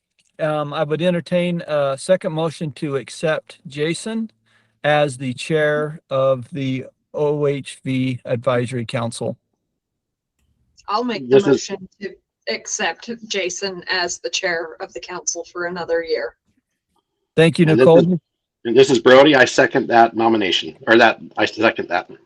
Okay, roll call real quick. Brett? Yes. Brody? Yes. Mike? Yes. Nicole? Yes. Sheriff Curtis? Yes. Scott Wheeler? I want to say yes. And also, I think you ought to take that into consideration that all of us want you to be there. And we think you've been doing an excellent job. And give that man a raise. Did anyone ask if Jason accepted the nomination? We don't have to do that. Yeah, we don't ask. He doesn't have a choice. Yeah. Well, the nomination holds. It's unanimous. Jason, thank you very much for your willingness to be part of this process for another year. We are excited to have your leadership again. Thank you. Thank you, everybody, for your support too. Okay, let's do the vice chair. I would open up, entertain a motion to open that up. I'd like to make, this is Brody. I'd like to make the proposal that we open up the nomination for vice chair. Okay, is there a second? I will second Scott. Scott seconds. Quick roll call. Brett? Yes. Brody? Yes. Mike? Yes. Nicole? Yes. Sheriff Curtis? Yes. Scott? Yes. And Jason? Yes. It's unanimous. I will now open it up for nominations for vice chair. I nominate Brody. Brody, will you accept the nomination as vice chair? I would accept that. Thank you. Definitely Okay, not share. Are there nominations for a second nomination? I nominate, this is Sheriff Curtis, I nominate we close nominations. There you go. Is there a second? Motion, I'll second that. Do we need a It's, second to the nomination at all? Let's do a quick second and then we'll go back to Sheriff Curtis's. Is there a second for Brody? Oh, so I'll second Brody. Okay, we got a second. Sheriff Curtis, did you want to follow up with your motion? Then I'll make the motion that nomination cease and we vote on Brody as the vice chair. Okay. Is there a second there? I second that. That's the Scott. Okay. Very good. So let's go ahead and open it up for the vote on the vice chair of the OHV Council for the next year. We only have one applicant or one voted on, and that's Brody. Let's go down and do a quick roll call. Brett? Yes. I guess you can vote for yourself, Brody, if you want. Sure. Sure. Yeah. Mike? Yes. Nicole? Yes. Sheriff Curtis? Yes. Scott Wheeler? Yep. And Jason? You betcha. The vote is unanimous for Brody Johnson to be the vice chair of the OHV Council for the next year. Hey, Wade, I have a question. Can any of the government officials that are on this council serve as the chair? No. Probably not federal government. It'd be a good question for Nicole to answer for our state folks like Nicole or Russ. I doubt they would want to because of their other roles they play. It could get into more of a conflict, but our federal partners, it's a definite no. Yeah, so I don't think that there's any, if you're also a state employee and you're on the council, I don't think there's a direct prohibition from you voting, but I do think that you need to very carefully take into account any types of conflict and stuff. I would just say as a state employee, I really appreciate that outside people take on that role because they really do appreciate what they have to say and I listen very carefully when they talk. Okay, very good. Jason, the calendar's back to you. All right. Well, I'm going to kick it right back. So item number 7 is OHV program update from our OHV Program Manager. So I'll be very, very quick. And all of you have, just so we can get out of here on time, all of you have my cell number. You're welcome to call me after the meeting if you have any follow-up questions that you want. I'll throw it out after tonight. I'm going to be kind of in and out of cell phone service for the next week on vacation, but do reach out to me. I'll definitely call you back. First thing I wanted to talk about, most of you have seen the audit. In fact, I seen that there was a KSL article on it. I think the KSL article is a little bit misleading to what the audit was, but nonetheless, it's out there. It's made the news. Rachel sent all of you out a link to access the audit. And just in a nutshell, really quick, the audit has asked that we keep the council more involved. And that we keep the council more involved on where money is being spent. The audit asked for us to take a look at snowmobiles, that there's some big deficiencies there in the snowmobile program, to take a look at raising the snowmobile registration fees, which we've already been in the process on that as well. So we're going to look at some legislation on that. The audit also talked a little bit about some on our grants, and if you want to jump in, Rachel, just to take a look at the grants and do a little bit more verification and follow up on those. Did you want to jump in on that real quick, Rachel, or are you okay with that?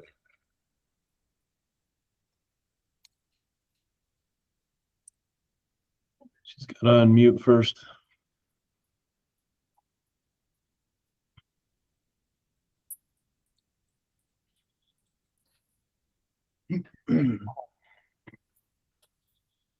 So that's in a nutshell. You guys are welcome to look at it. I know several of you were interviewed by the auditors. You're welcome to take a look at it, and you are welcome to call either Rachel or I and discuss those components of the audits that we're dealing with. A lot of the things we have in place, like being advised more of the financial. I think we started off a really good foot on that last November when we disclosed where all the money was being spent. And we're going to continue that every fall. So, Rachel, did you get up? Oh, she's left the call. Now she's back. Sorry, technical difficulties. Yeah, just for a second. Sorry, it would not let me do anything. So, yeah, real briefly, just to talk on the two notes. So, kind of what Wade was saying, this should be what you have. Our recommendations are at the very end of it. One of those was to have more in-person site visits. We are in the process of assigning someone to the compliance position. It's actually going to be someone that is internal. So I'll be meeting with her tomorrow. Her name is Caroline Weiler. I believe she might be on this call. Caroline, if you are on this call, just... Yeah, I'm on the call. Perfect.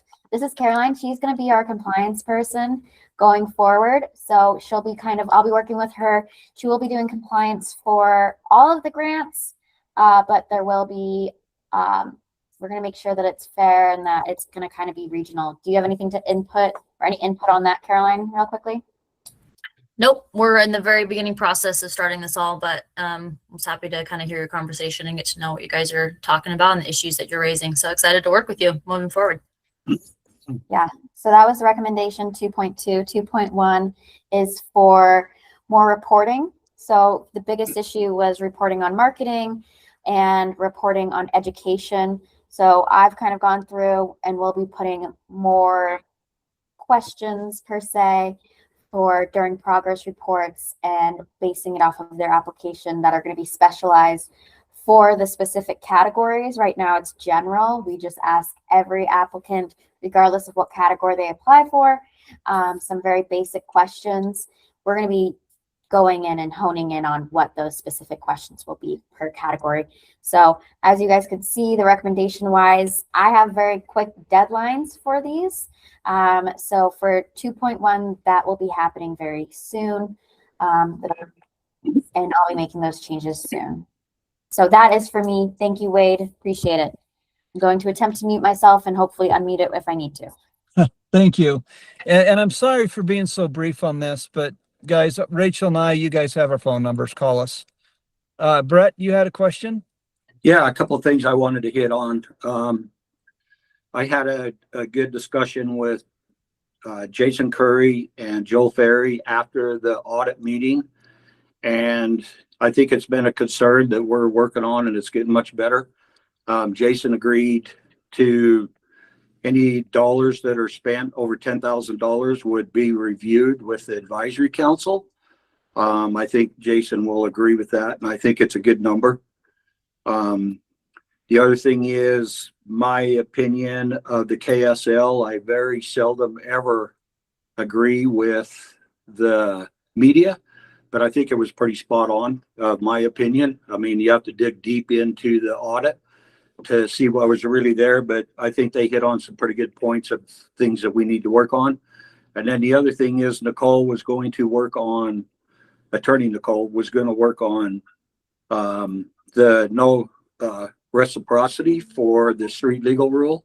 Did you want to talk on that, Nicole, or?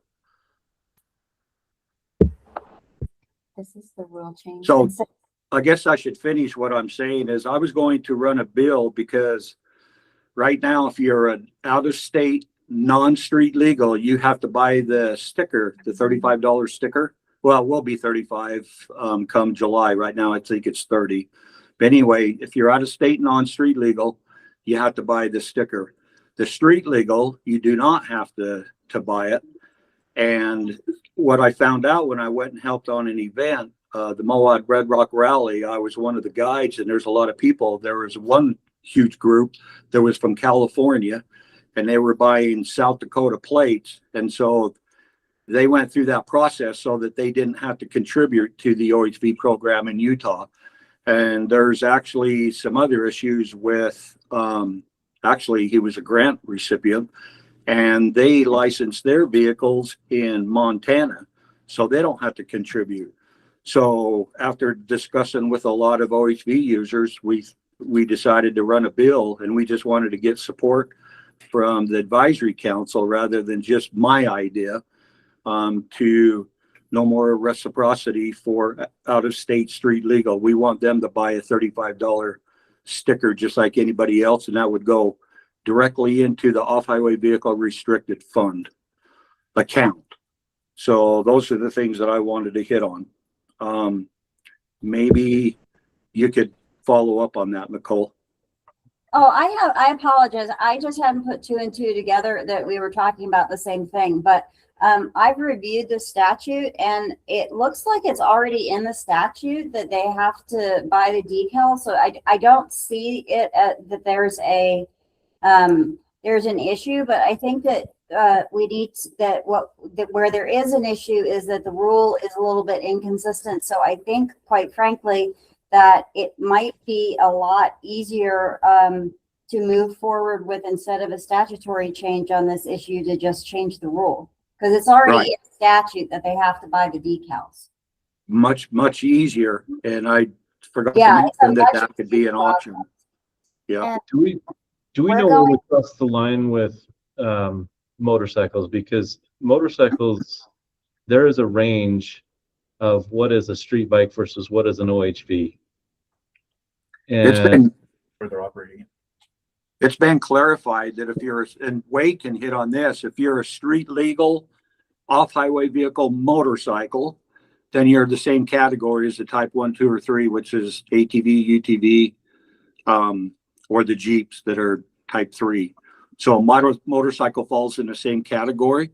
So if they're street legal off-highway vehicle, then they would have to pay the out-of-state sticker. If they're street legal, just like a Harley Davidson or whatever, they're not required to pay. So if you buy your street legal from the dealer, and it is from the factory street legal, you would not be required to get an off-highway vehicle sticker.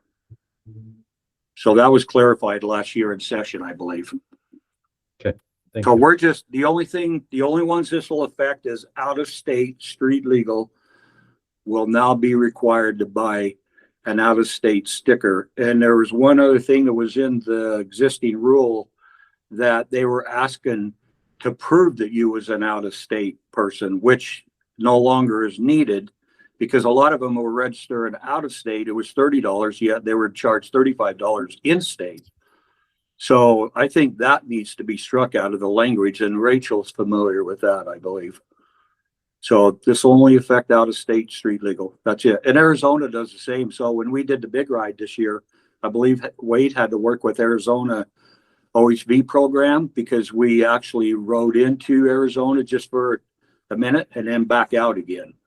If not, if he wouldn't have worked that out, we would have had to buy an out-of-state sticker. So we're not the only ones. So we're just getting rid of the no reciprocity. That's all we're doing. And we would like to get your opinion of, do you support it as the advisory council? Because it's important that your opinion is heard. Brett, are you asking? I have a dirt bike that I've made street legal. Okay. Okay. The taxes I pay on it are almost as much as I pay on my pickup truck.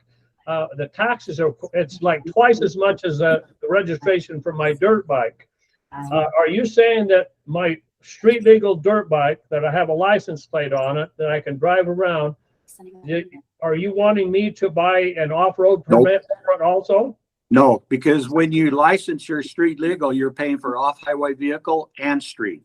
Okay. But I've okay. never seen anything over $112. At one time, it was over the cost of my pickup, and that was like $200 a year, and we fixed that. So the most I've ever heard anybody pay now, the way it sets, is $112 or less.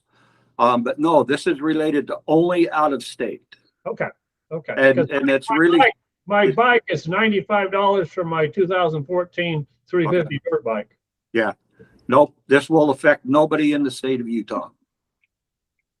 It's sad that these people can't even, and this is just my opinion, but it's kind of, I owned a car wash and I'd see all these people with these Montana plates, and it was really frustrating. I mean, I didn't really say much to them. They were a customer, but it's like, you're too cheap to even donate $35 a year. I mean, people go to Lagoon and spend $100 a day, and they can't, and this money will go into the restricted account. So this non-street legal already paid. This will just be for street legal out of state.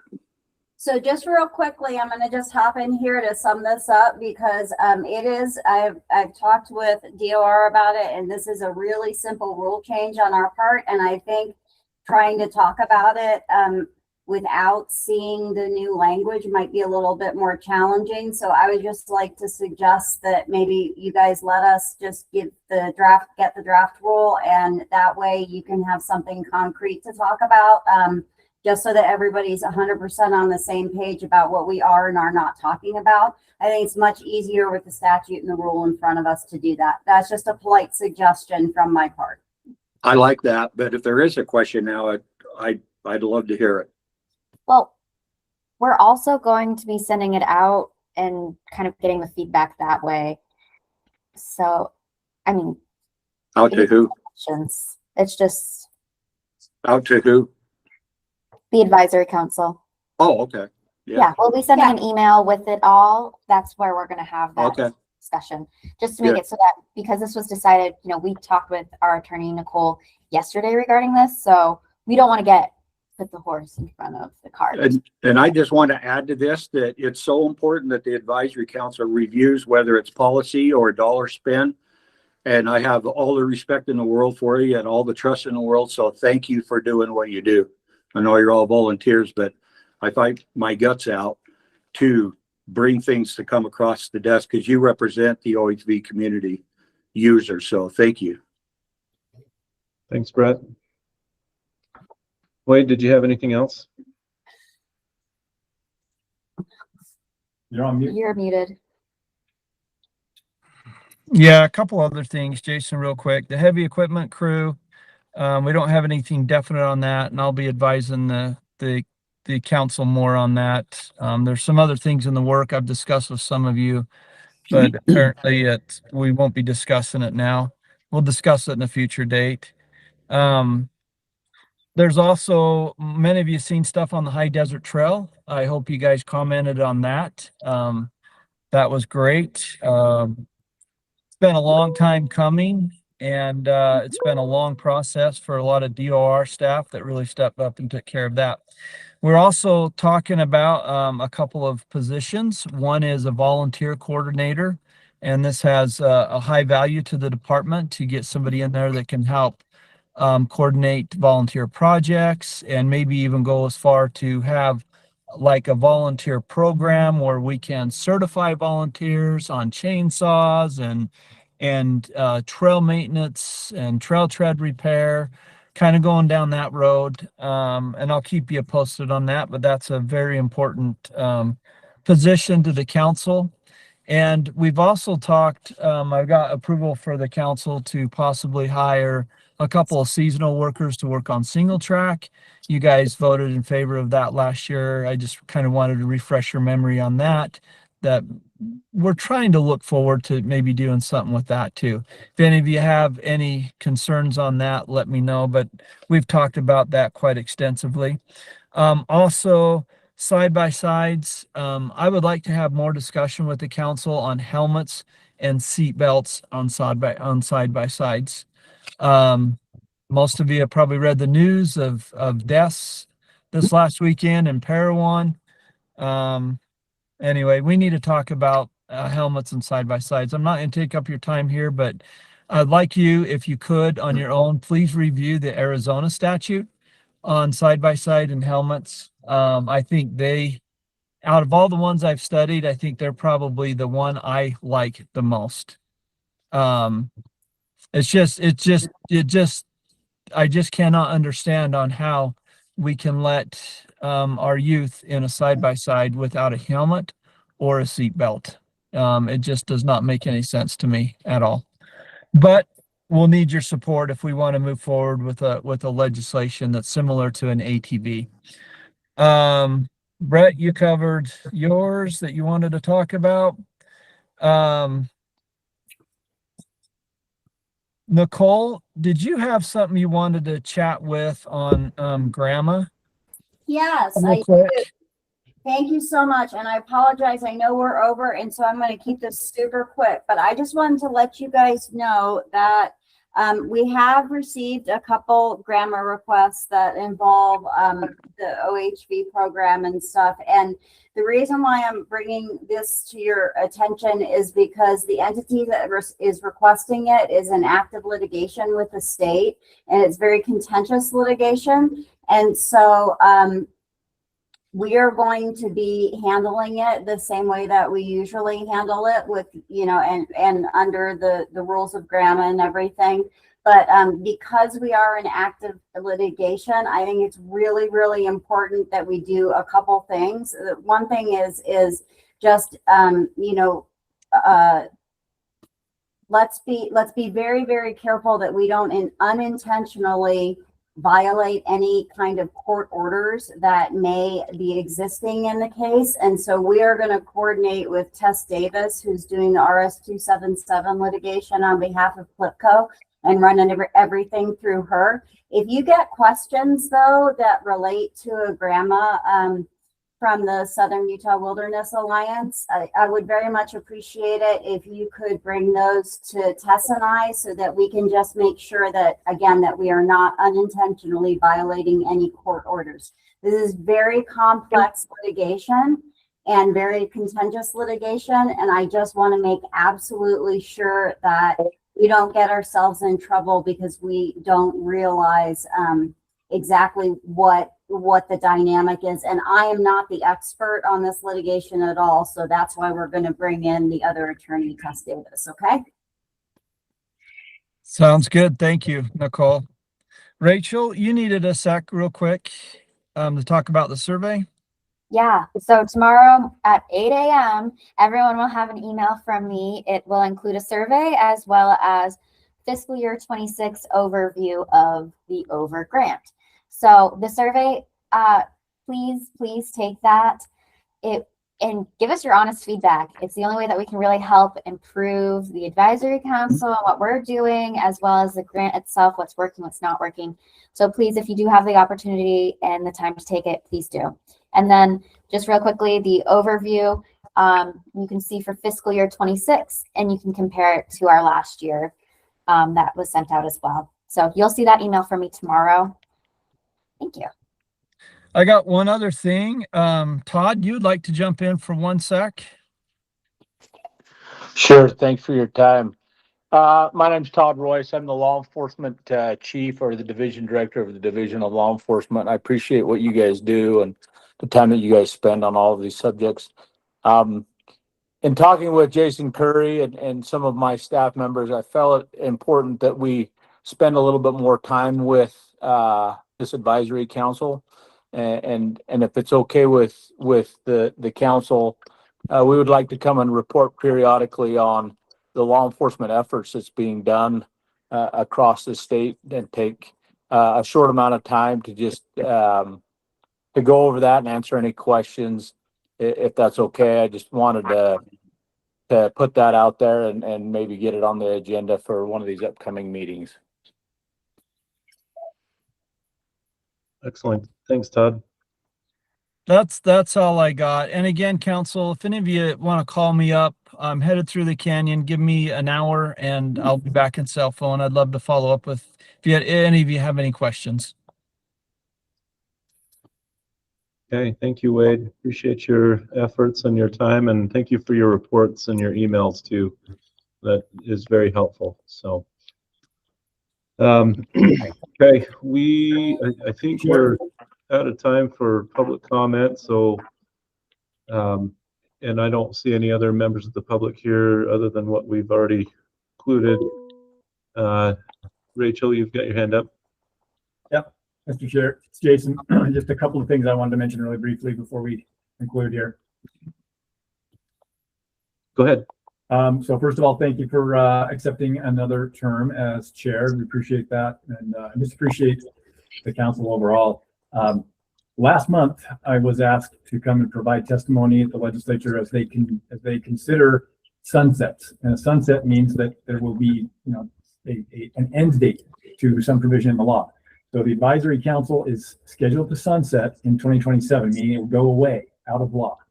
So they asked me to come and give my thoughts on if it should be sunsetted or not. And obviously, I testified to the fact that this is a very valuable group, that we could not do our work without you. I would encourage you to go and listen to it. I sent a link to Jason so he could see it or listen to it.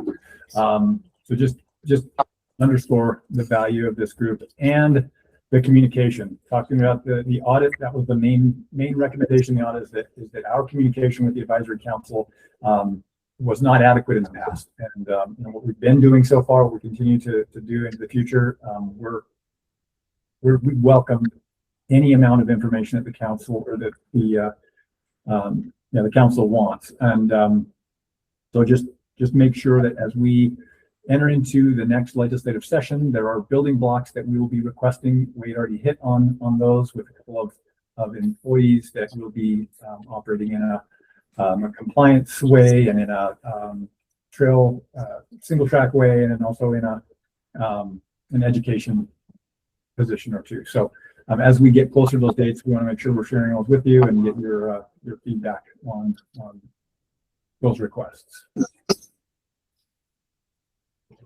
Thank you, Jason, and thank you for standing up for our council too. We all are very passionate about being on this, and we are grateful for the opportunity to be involved in how our registration dollars are handled. So thank you. Okay, moving on. I think we're pretty well done. We do have public comment, but I think we're over time, so we'll negate that this time. I'll accept a motion to adjourn. This is Brody. I make a motion to adjourn the meeting. I'll second that. Motion made by Brody, seconded by Mike. We are adjourned. Thank you, everybody, for your time. Thanks, everybody. Thank you. Bye. Thanks all. Stay safe.